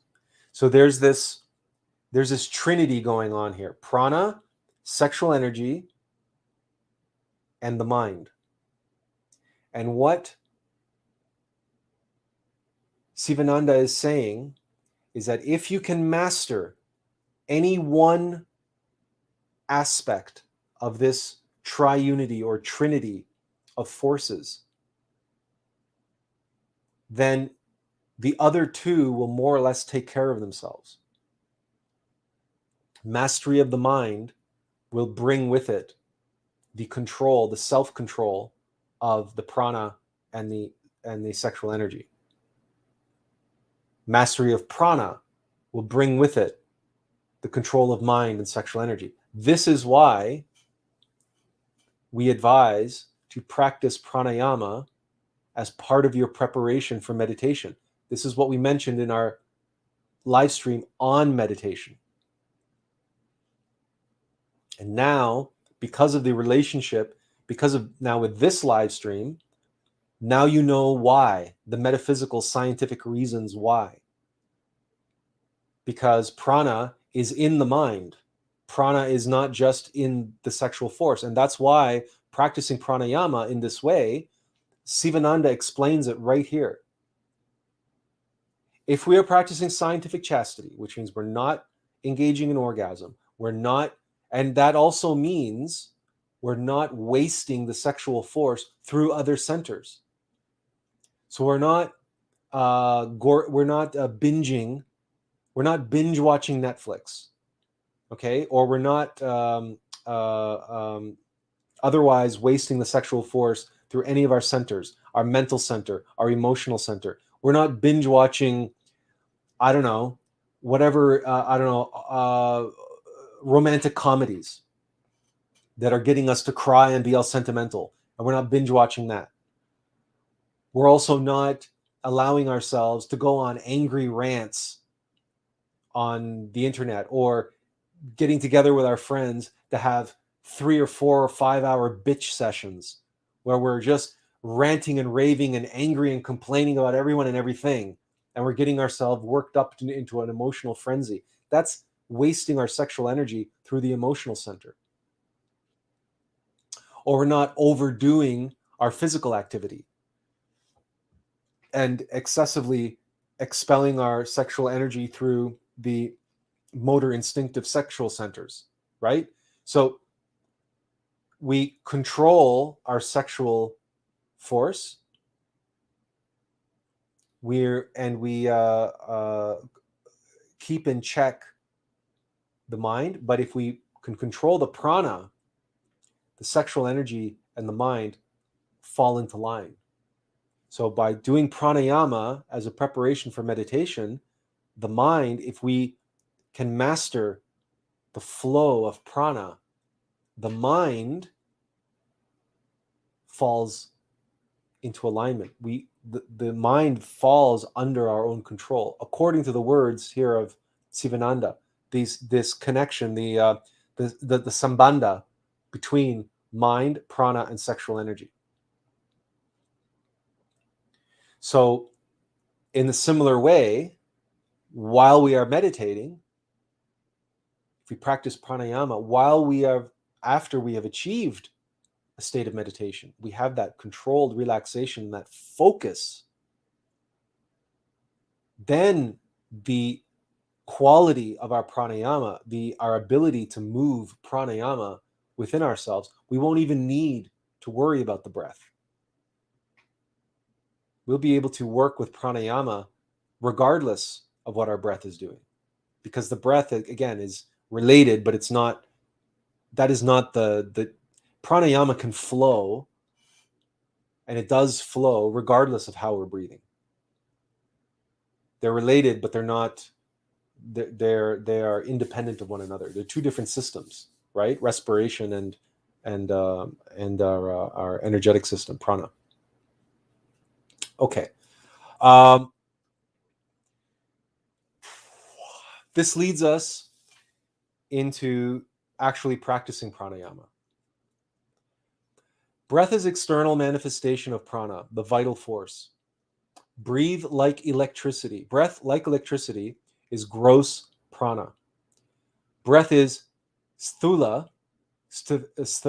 probably not pronouncing that right. Breath is sthula, gross. Prana is sukshma, subtle. By exercising control over this breathing, you can control the subtle prana inside. Control of prana means control of mind. Mind cannot operate without the help of prana. The vibrations of prana only produce thoughts in the mind. It is prana that moves the mind. It is prana that sets the mind in motion. It is the sukshma prana or psychic prana that is intimately connected with the mind. This breath represents the important flywheel of an engine.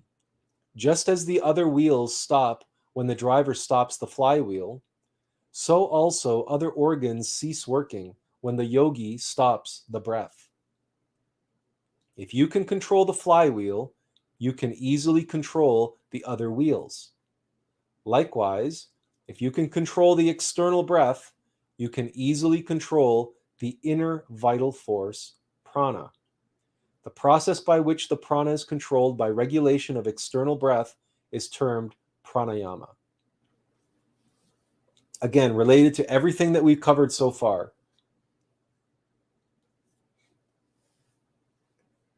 The stopping and the lengthening of the breath. We can do that on the crude level, the crude expression of prana, in order so that the subtle, higher prana follows suit. Prana is the purifying fire that cleans the scoria, which plugs the nadis. The veils of rajas, passion, and tamas, darkness, are dissipated with the sexual transmutation in pranayama. The mind of the student is prepared for dharana, dhyana, and samadhi with the practice of pranayama. The disciple should practice pranayama 10 minutes daily. The disciple should drink a glass of milk or eat any light food after he finishes the practice. The disciples can also practice while standing firm on their feet.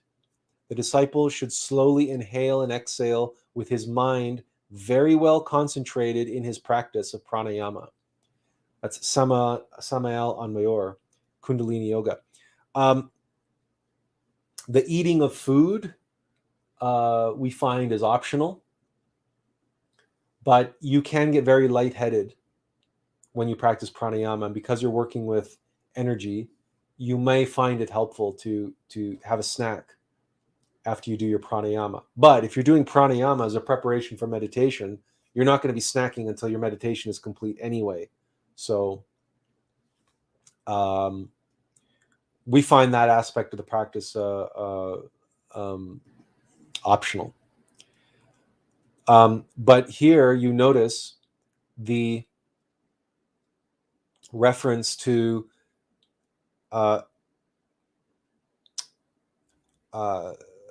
rajas and tamas, which are two of the gunas that we talked about not too long ago when we talked about the nature of nature and the three gunas. So rajas and tamas are the two lower aspects of our nature, of the of our nature. So pranayama is a way of purifying and cleansing and dissipating those aspects the lower aspects of our nature, our animal nature, for instance, our negative nature, our ego nature. Okay, so with that, those two quotes offering us some additional background, then we get into the actual pranayama techniques. And the simplest pranayama technique is described here by Master Samael. Single people must transmute the seminal liqueur with deep breathing, keeping the lungs full 30 seconds or more. This svara, or breathing exercise, must be performed daily. So the absolute simplest pranayama technique there is breathe in and hold. And hold for at least half a minute, and then breathe out.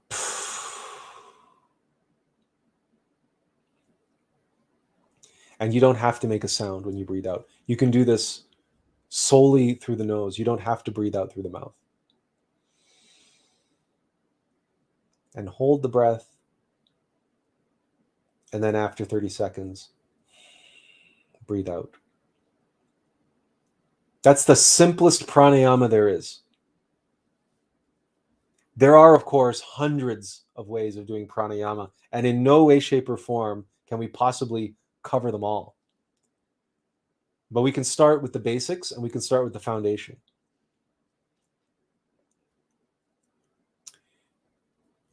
There are the other techniques, some of which we will discuss in more detail. But here we just list them. There's Christian Egyptian pranayama. This is from the Yellow Book. Esoteric vocalization from the Major Mysteries, and we'll get into that. Hamsa pranayama, which we've talked about before, but we'll talk about it again. The Roon Fa, the Roon Knot. And this is why this live stream is called Pranayama and Runes, and not just pranayama. And sexual transmutation for singles from the Major Mysteries, and two references to the two witnesses, one from the Kundalini Yoga and from Yellow Book. Now, these are all links that are available at this linked address, which is on the screen now. If I click on that, it should open up the page, and we should be able to scroll down. So this is the link.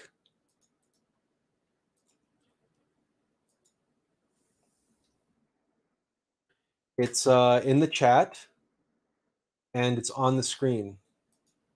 Okay, and this is the page that this link will take you to. It's a blog. It's what is pranayama. It has this fellow doing the simple holding of the nostrils pranayama, and it has not just a description and not just some of these quotes that we shared with you, but also the easy technique that we just shared with you, the holding of the breath. And then these are links to the detailed descriptions of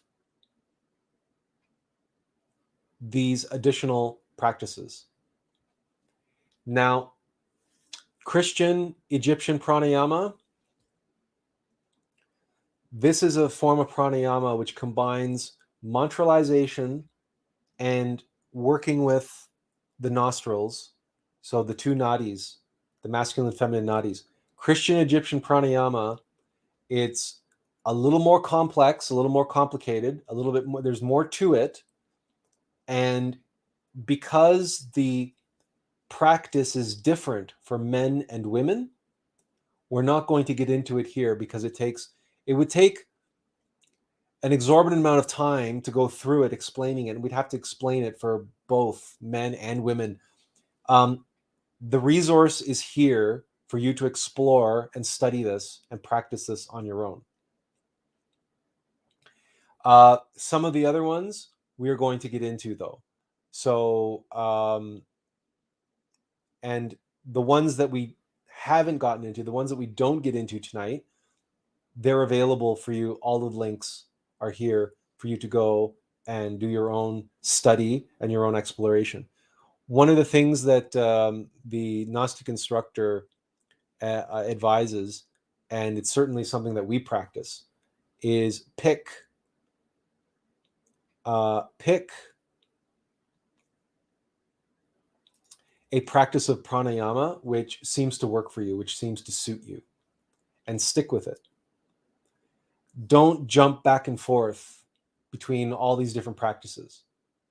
You can do the runes, of course, but when it comes to pranayama, get really good at one practice. And the one that we prefer to do is Hamsa. And we've explained it before, and just very simply, it's just like holding the breath, only you're using mantras when you do so. So on the inhalation, you're mentally pronouncing the mantra Ham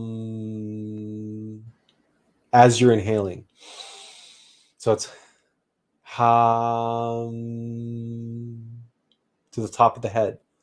Now,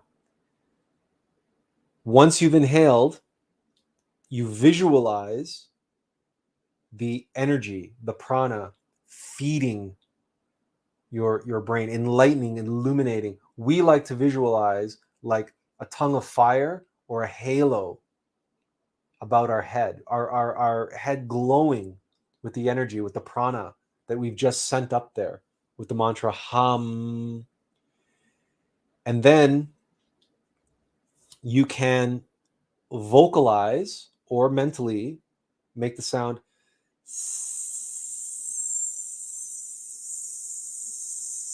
right?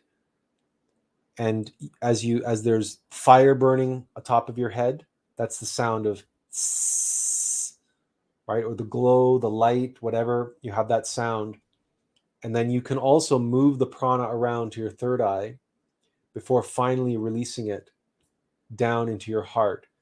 And the mantra is Sa, and you send the energy into your heart. That's one Hamsa pranayama. So Ham, and you can be silent, right, up top of the head, and you can just do Sa, right? So you don't have to elongate that S if you don't want to. We've been doing it that way for years, so that's just what we're used to. But really, the very basic Hamsa meditation is inhale, hold the energy top of the head, visualize the energy, however you want to visualize that, a halo about your head, your brain glowing, a tongue of fire atop your head, and hold the energy there. Hold it. Just like you would if you're just holding your breath, 30 seconds if you can. And then we like to add the moving the energy around to the third eye, and then from there, into the heart. So hum, hold it, visualize, and then into the heart. And you can really focus and concentrate the energy, flow it into the heart, and feel it dissipating and being distributed throughout your body. Very simple. But you can get a detailed description of it, again, by going to this link, what is pranayama?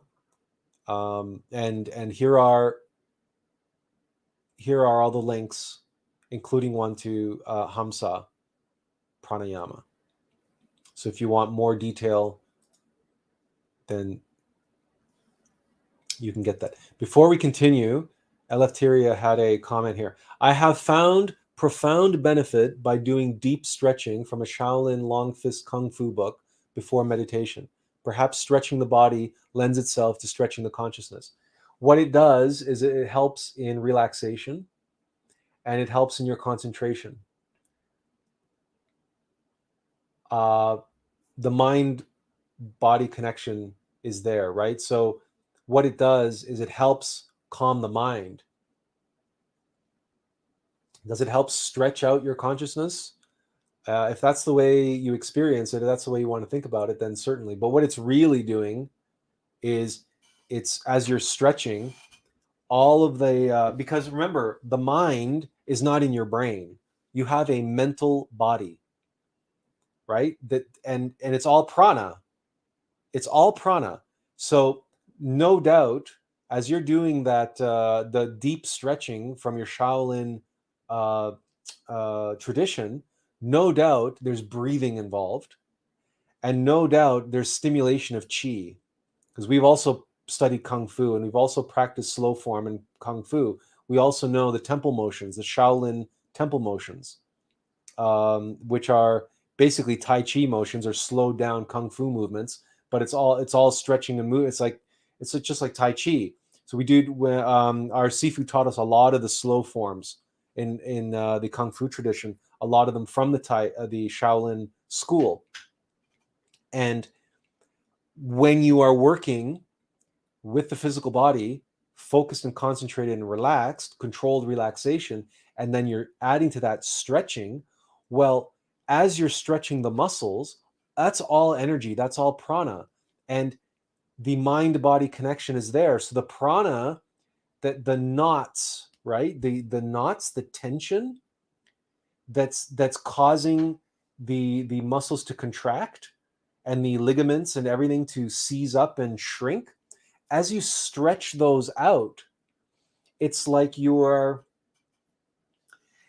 taking a garden hose, right? That's all like coiled up and knotted up, and it's, what happens to a garden hose or like a vacuum hose when you bend it, right? It cuts off the circulation. So what you're doing when you're stretching, and you're doing that in a controlled and relaxed way, is you are opening up the nadis, you're opening up the channels, not just in the physical body, but of course the vital body. And if you're focused, relaxed, and concentrated on what you're doing, also the mental body. So yes, it can be a tremendous preparation for meditation. That's why real yoga combines the postures, right, with meditation, with relaxation, concentration, visualization, and prayer. Real yoga, not hatha yoga, where you're just doing the poses and maybe some breathing and maybe whatever. Real yoga means union. Yoga means union. Comes from the Sanskrit yug, meaning to bind together.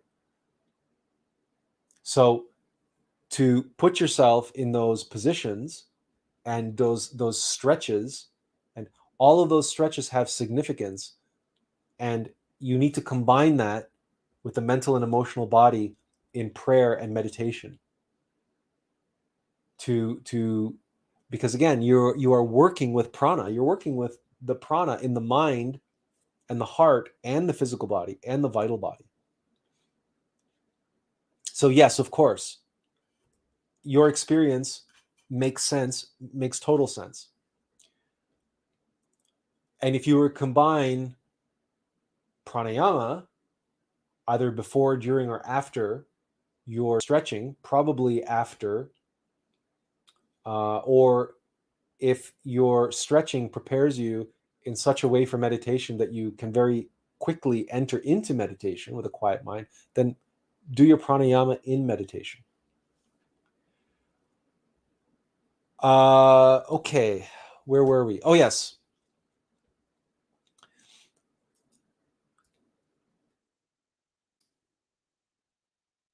This brings us to all those pranayama exercises are there, and we did the other one. Another simple pranayama exercise, of course, is we'll get to it. It's going to be part of one of the runes. So this brings us to energy and the runes. If up until now we've been focusing on energy and pranayama and the relationship between prana and meditation, and prana and tantra, and prana in the physical body, prana in the mental body, the emotional body, the causal body. We've gone through all of that. Now we come to the practice of runes.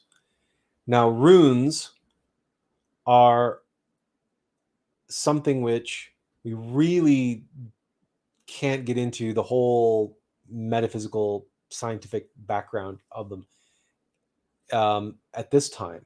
We're going to focus our conversation as it relates to energy. So runic practices which feed the fire, as it were. But if one imagines the physical body, someone in a recent live stream mentioned mudras, and how mudras, and was on our live stream related to meditation. They were talking about how mudras can bring focus in meditation. Imagine turning your entire body into whatever focus that mudra is doing, that you're doing with your hands.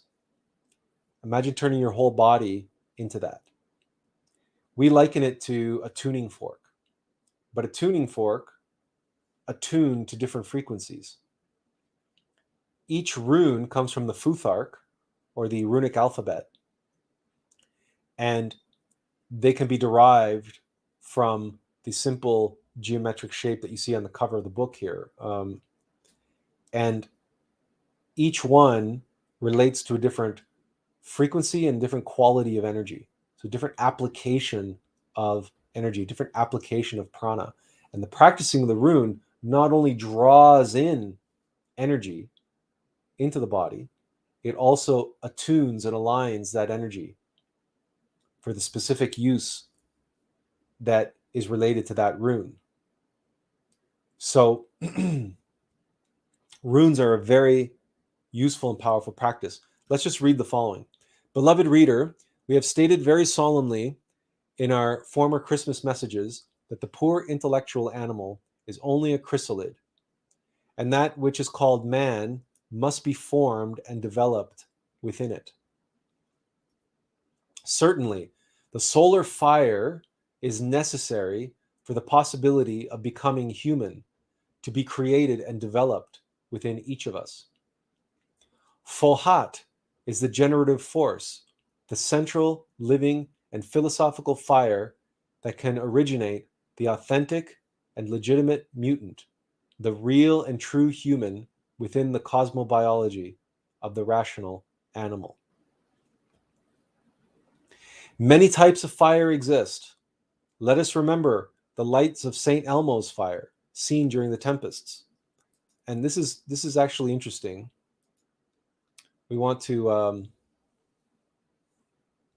continue reading this for you, because this is an interesting because when we talk about the energy, right, the fire, the prana, Master Samael here makes the point: many types of fire exist.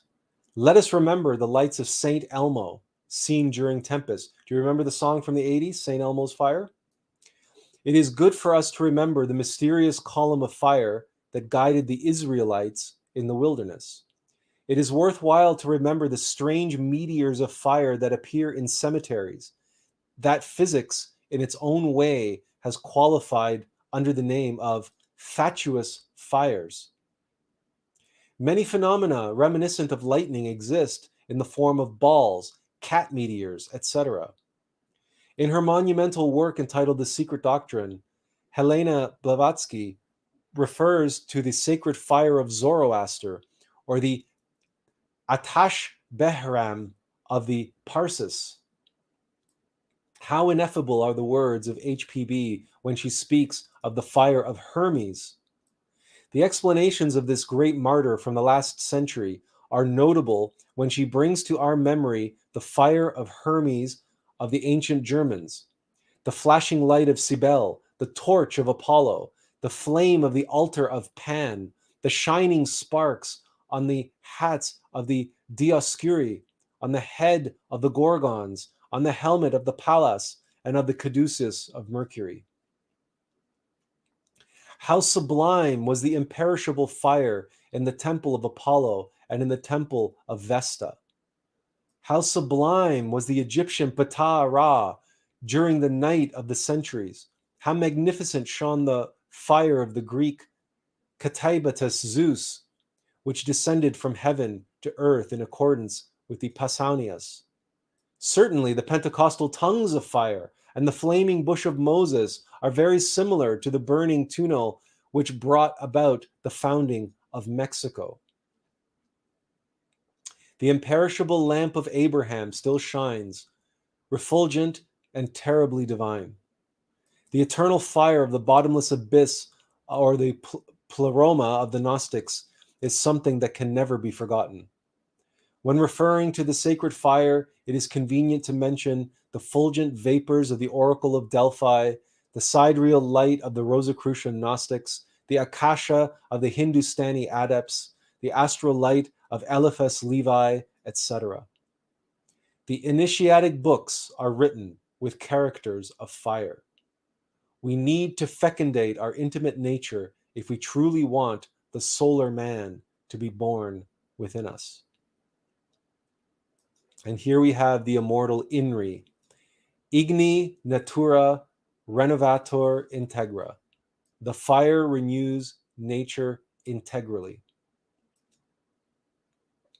Among the multiple fires which crackle in the divine eagle, the one which glows, glitters, and shines in the pineal gland, the superior part of the brain, is always the troubadour of the Holy Spirit, who carries the ark from city to city, in other words, from chakra to chakra along the dorsal spine.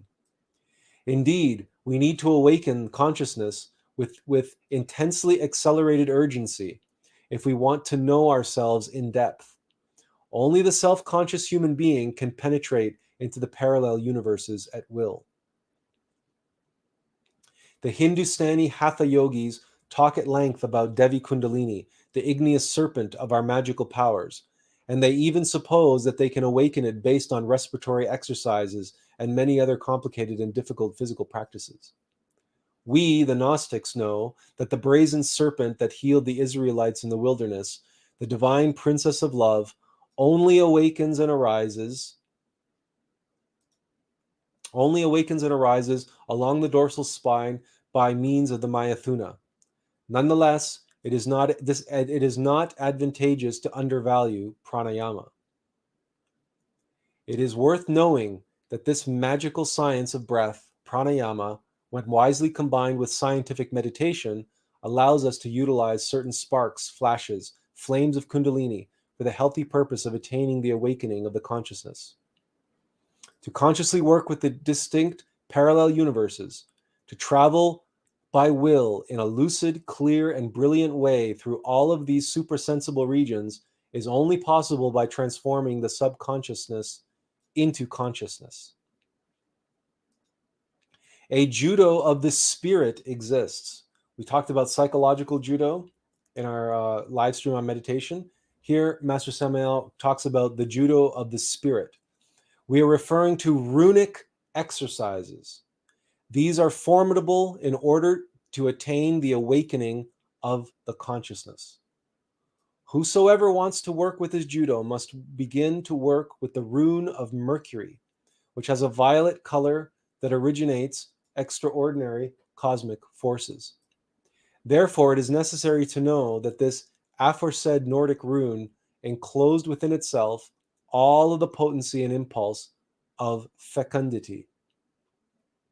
We need the Fohat's breath, the Pentecostal sparks, in order to fecundate our own psyche, in order for us to become self-conscious.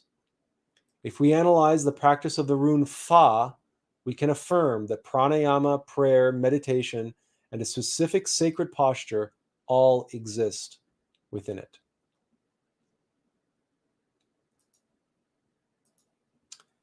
So, let's look at this practice.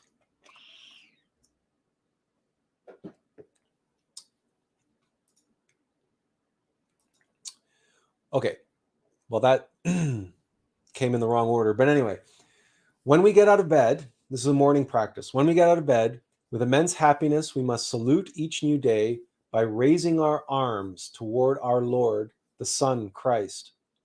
The arms must be placed in such a way that the left arm is a little more elevated than the right. We can't really do this on camera, so we're just going to have to go through the description. So your left arm is a little more elevated than the right. And the palms of our hands must face the light in an ineffable and sublime attitude of one who truly longs to receive the solar rays. This is the sacred posture of the rune Fa. We're making an F, right, out of our body. We've made an F, like the rune on the slide, and our left arm is slightly above the right, and we've turned our whole body into an F, with our palms facing the sun. This is the sacred posture of the rune Fa. Thus, this is also a method to work with pranayama by inhaling the air through the nose and exhaling it through the mouth in a rhythmical way and with much faith.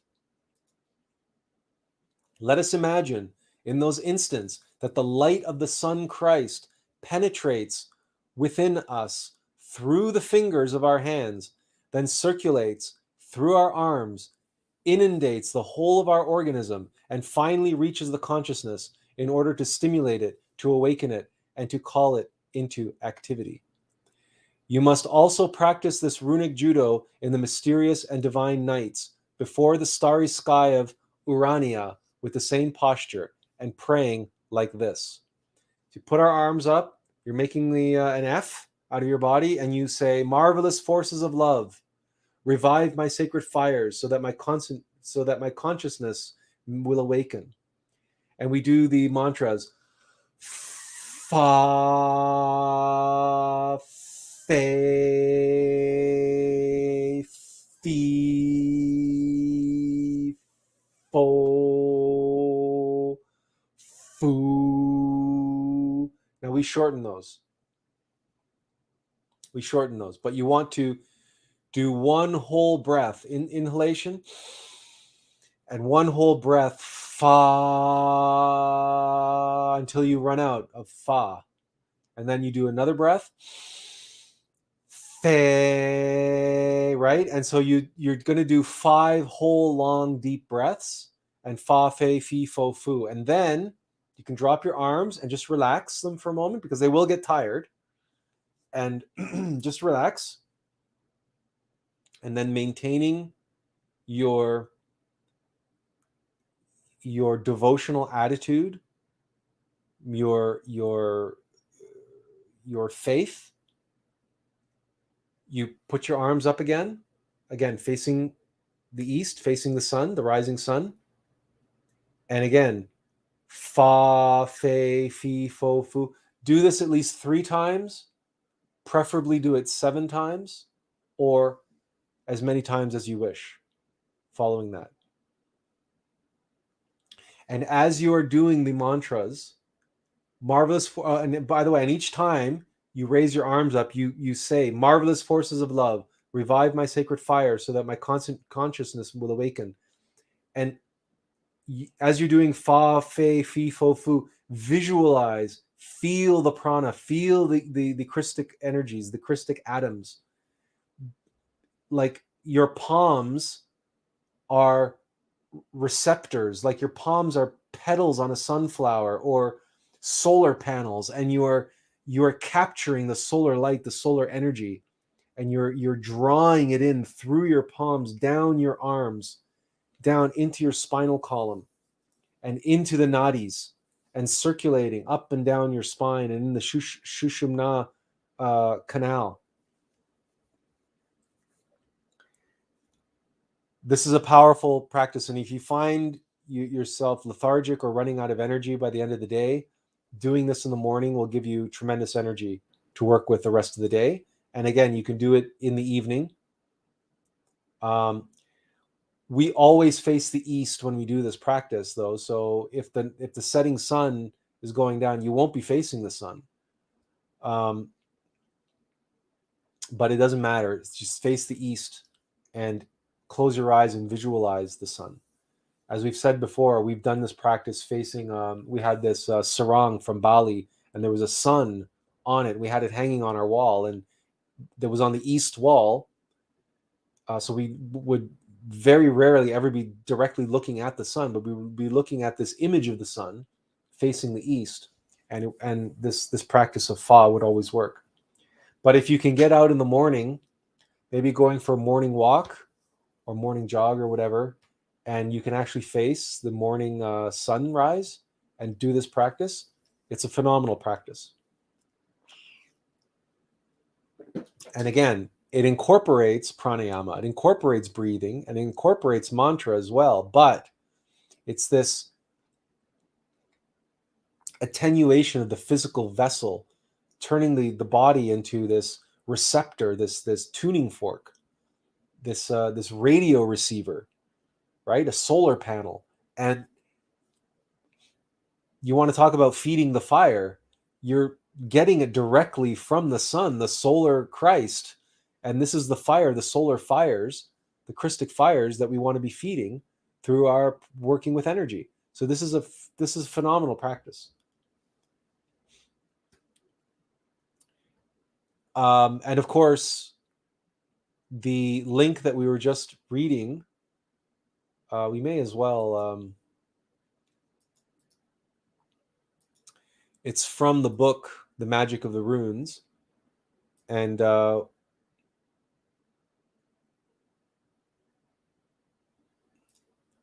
these things will make it clear why, sorry.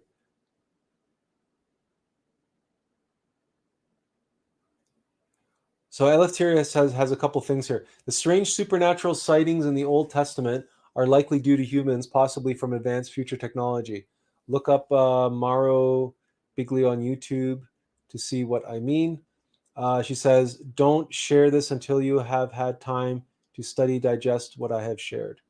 I suspect Jesus is in the humanitarian counter to the tyrannical narrative in the Old Testament. These things will make it clear why Gnostics said Yahweh was not God. Okay. All right. So the link describing the rune Fa, we're just throwing that in the chat here. And there it's on screen as well. But it was on screen already. It's on the slide. So, but it's in the chat. Next, we move on to the Roon Knot or Natis. Now, there's two practices or two versions of this practice. The first, let's describe the practices of the Roon Knot takes us to the performance of the pranayama, that is to say, to the wise and intelligent combination of solar and lunar atoms. So you must profoundly inhale the vital air, the prana, the life, through the right nostril, and exhale it through the left nostril while mentally counting up to 12. Then, after, inhale through the left nostril and exhale through the right one, and vice versa. Continue with this exercise for 10 minutes. In this practice, you must control your nostrils with your index finger and your thumb. So, this practice of the Roon Knot, it's like this teeter-totter, but you're teeter-tottering the prana through the nadis. So, right nostril, and hold, and then exhale, and count to 12. And then breathe in through the left nostril, and hold, and then exhale through the right nostril, and count to 12. So this is that pranayama. That's why we didn't mention it there, because it was going to be incorporated when we were talking about this particular rune, the Roon Knot. So that alternating nostril pranayama, that's an aspect of this rune. Afterwards, the Gnostic student must sit down or lay down in dorsal decubitus on his back facing upwards. With his body relaxed, he must concentrate and try to remember his past lives. This is a practice that, because again, pranayama, prana exists on all the different levels of our being. So this particular practice of the Roon Knot can be used to help remember your past lives.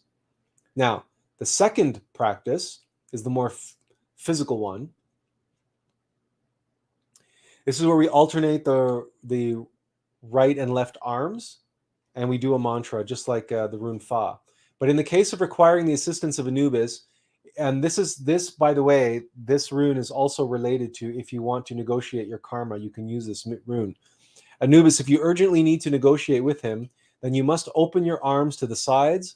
While in this position, you must form the rune by placing one arm at an angle of 135 degrees and the other arm at an angle of only 45 degrees. Then, the arm which forms the angle of 45 degrees will move in order to form an angle of 135 degrees, and the other arm will move to form the angle of 45 degrees. In other words, to put another way, you're doing a seesaw motion with your arms. During this exercise, you must chant the mantras na, ne, ni, no, nu, while having your mind concentrated on Anubis, the chief of karma. In this manner, beseech him for the negotiation you wish, and ask him for the urgently needed help. We mentioned this. We mentioned negotiation of karma in a previous live stream. This rune can assist with that. And again, it's na, ne, ni, no, nu. We've just shortened that up. You're going to use a full breath each time. And we would do one movement, one complete movement, forward and back on each mantra.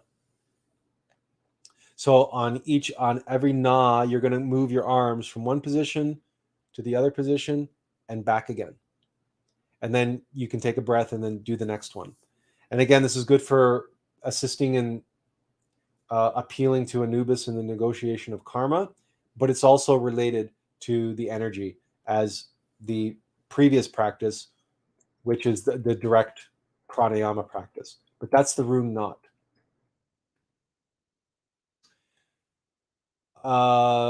These are the only two runes that we're going to discuss tonight, because they're the two runes which directly related to the energy of the fire. But there's one other practice, there are more runes, and there is a rune course. The link is on the screen. The quote is, "The language of the protoplasmic root race was the word of gold, a universal and cosmic language whose combinations of sounds produced cosmic phenomena of all kinds. Those who follow the path of the perfect matrimony come to discover that primeval language again within themselves. When the sacred fire reaches the level of the throat, we then begin to speak in the very pure rising of the divine language, which like a river of gold delightfully flows through the dense, sunny jungle. The cosmic laws of nature were taught to the gods by their inner fathers by chanting in this language. The script of the first root race was with the runes. The Mallet of Masonry comes from the arrow of the Egyptian god Ra, and this is a rune. In that epoch, the rituals of the polar temple were all runic. The movements of the officials were runic. This is the divine script. Let us remember that the swastika is a rune. The Hebrew letters are but modifications of runic letters." And the rune course on glorian.org, and again, the link is right on the slide, goes through all of these runes, including the ones that we just went through. Rune Fa,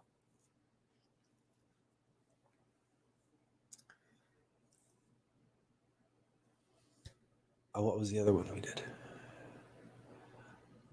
We're getting tired. We're getting tired. We're getting a little disjointed. Okay, so all the runes are covered in this course. Some of them have entire lectures dedicated to just one rune. Others have multiple runes covered in one lecture. But that course is available to you. We highly recommend that you go through it and or get the book, The Magic of the Runes by Samael Aun Weor. All the runes are covered in that book as well. And begin practicing them. Because as Master Samael describes in the intro to this course, and this is from the Perfect Matrimony, the book, if you want to embody the Christ, if you want to become a living, breathing embodiment of the solar fire, then why not you do a practice which in every way, shape, and form, in a practical way, is doing that. Like the rune Fa that we were doing, you're attracting and bringing forth the Christic fire into your physical body, into your temple. You're becoming an instrument of the fire, and you're using the sound and the breath to work with the prana in that intelligent way. And you are a living, breathing, like a lightning rod, attracting that energy. All of the runes work in that same basic principle. So when we talk about the transformation and transmutation and the metamorphosis of the intellectual animal into a true human being, and a true human being into a self-realized master, a resurrected master, a Christified master, then we see what the power of the runes really are. It was the Roon Knot we did. We did the runes Fa and Knot. It was on the tip of my tongue. It's just, we're tired. It's been a long day. Okay. We've been writing our book all day, and we had to prepare for this this live stream as well. So all right, so that's the rune course for the rest of the runes. Finally tonight, we're just going to cover very quickly the energy and mantra. Now, clearly, the runes incorporate mantra, yes? And the pranayama incorporate breathing. And pranayama also incorporates mantra, and mentally, and the vocalization of mantra. And if you do the Egyptian Christian pranayama, again, mantra will be there. But we talked about the flow of energy, the flow of prana through the chakras, and we mentioned how we activate chakras with mantras, and each chakra has its own mantra. Well, that means that mantras are intimately related to prana and intimately related to energy. The vowel E, pronounced E as in tree, awakens the frontal chakra and makes us clairvoyant. That's the third eye and the crown. The vowel E, pronounced E as in red, awakens the thyroid chakra and makes us clairaudient, because the throat is the esoteric ear. The vowel O, pronounced O as in no, awakens the heart chakra and makes us intuitive. The vowel U, pronounced U as in you, awakens the solar plexus and makes us telepathic. The vowel A, pronounced A as in tall, or so A, awakens the pulmonary chakra in order to remember past existences. That's A, is the chakra of the lungs. These vowels are vocalized by sustaining and prolonging the sound of each one of them. By combining mental vocalization with pranayama, one can vocalize in the following order: E, E, O, U, A. One will mentally imitate the sound of the air, hurricane, or breeze. Each letter must be mentally vocalized separately. So we're just truncating these things for the sake of time. By means of these studies and exercises, any human can attain the degree of a Christ. The degree of a Christ.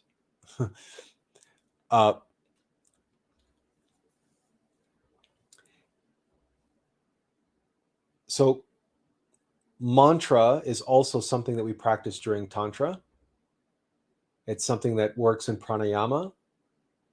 And we mention it here because this is related to, again, vocalization for singles. This is one of those practices that was on that list, that was on that blog page that we shared with you.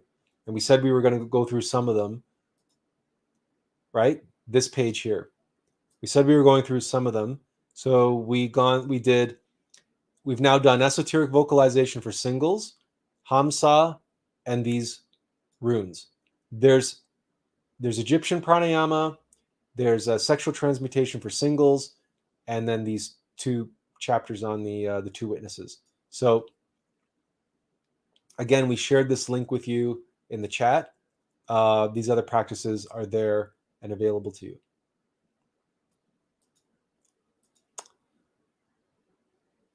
But we put this slide last because mantra and prayer are going to be the topic of our next live stream related to core practices. Each one of these practices, as you can see, blends into the other one.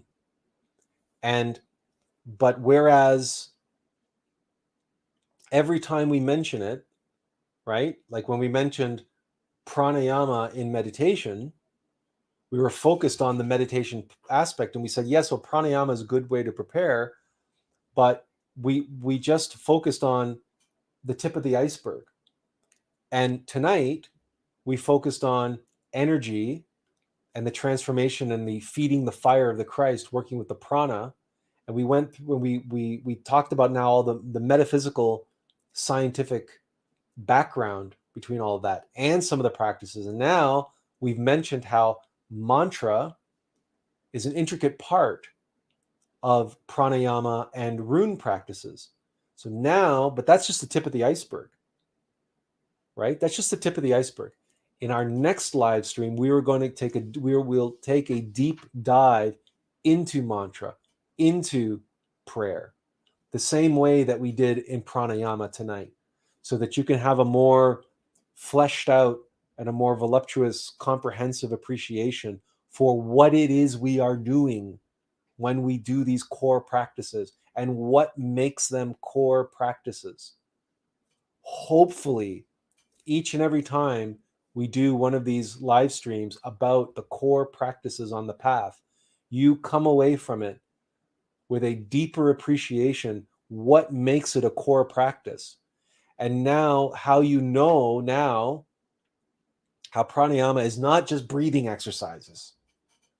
That's the least of what pranayama is.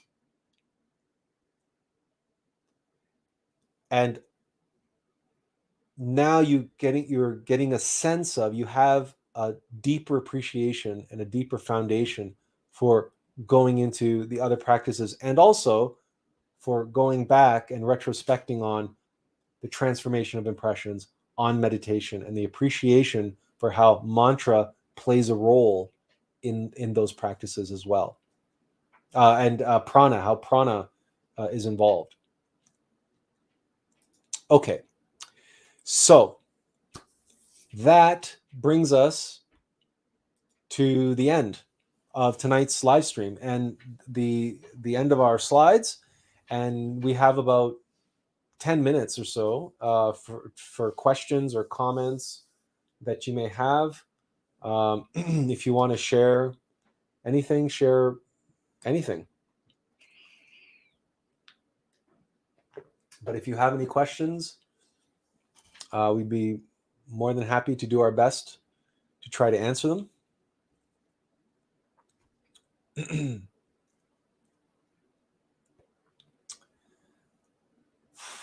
as we mentioned, we're writing our book, and we're trying to at the same time, we have to do all this social media stuff because we're trying to build our followers. This is something that we keep mentioning, and we will keep mentioning it at the end of our live streams. And that is, if there's anything that we post that you like, that you think is valuable, then feel free to share it as well. Invite others to like Attlas information on Facebook, for example, or invite them to follow our Instagram or something, because we can write the book, but if we can't show to a publisher that we have a following, there's very little chance that the book will get published. And so that's one thing that you can help us with, is help share the stuff that we create, and help try to attract new people to come and participate in these live streams also, but also just on Facebook, on Attlas information. Benjamin asks, is the prana felt in the mind, heart, or somehow through the senses? Okay, yes, it is. Yes, you can feel it. Of course you can. Has your foot ever fallen asleep? Okay. Has your foot ever fallen asleep? And have you felt, or any body part, fallen asleep, and then you feel the pins and needles, the tingling sensation of that may be a numbness, and it's followed by pins and needles? Okay, you're feeling prana. That's when something falls asleep, it's because you've put pressure on it, right? And then the prana accumulates, it pools in that body part. And then so it becomes concentrated. And as it becomes concentrated, it becomes intensified. And the more intensified it becomes, the more we are able to feel it. If you've ever done Qigong, now the whole thing about Qigong is just holding a pose and being relaxed and breathing and holding a pose and just putting your focused awareness and concentration into your body part. And all of a sudden, you can start to feel the tingling. You can start feeling the tingling in your fingertips. It's all you're doing is just, you're not doing anything. You're just relaxing, and you're holding your hands up, and you're just focusing your consciousness and attention on your fingertips, on your hands, and all of a sudden, you can start to feel the tingling. That's prana. You're feeling the prana. You're feeling your vital body in that moment. Now, when you're doing pranayama, a hamsa pranayama, and you raise the prana to your crown chakra, your mind, and you're visualizing, absolutely you can feel it. And if you move the prana over to your third eye, you feel your third eye awakening, your third eye opening. Well, what's happening there? Well, that your third eye is opening. That's in your consciousness. Your that's aspect related to your mental body. That's the relation, the connection between your consciousness and your mental body. If you feel that pressure, or as you focus on your heart in meditation, and you feel your third eye, like this pressure, this focused concentration in your third eye, and it's like a pressure you feel. You're feeling prana. You're feeling prana in your mental body. If you're praying and you're putting all this devotion and you're putting all of this, you're really feeling it in your heart, and your heart starts to glow, and you feel that glowing expansiveness in your heart. You're feeling the prana in your emotional center, in your heart chakra. We feel prana all the time. We just take it for granted. And we just don't know what it is. And of course, when you're doing prana, sometimes you feel heat. Sometimes you will feel it as heat as you're doing pranayama. If you do pranayama, like this happens, as we try doing pranayama under the covers, we'll start to sweat like a pig. There's all that heat being generated as we're circulating that energy. Benjamin says, thank you, sir. Can the prana serve our higher being, or is it up to us to guide the flow of that energy through sincere prayer? As a working person, I feel that most of my energy or prana is spent in work. That's why pranayama one of the best times to do pranayama is in the morning, while you still have energy. And the second thing is if you do that practice fa, the rune fa, then you can, if you do that for, let's say, 5 minutes, and then do pranayama immediately afterward, you'll have all the energy you need for your pranayama. And doing pranayama does not waste energy, does not use energy.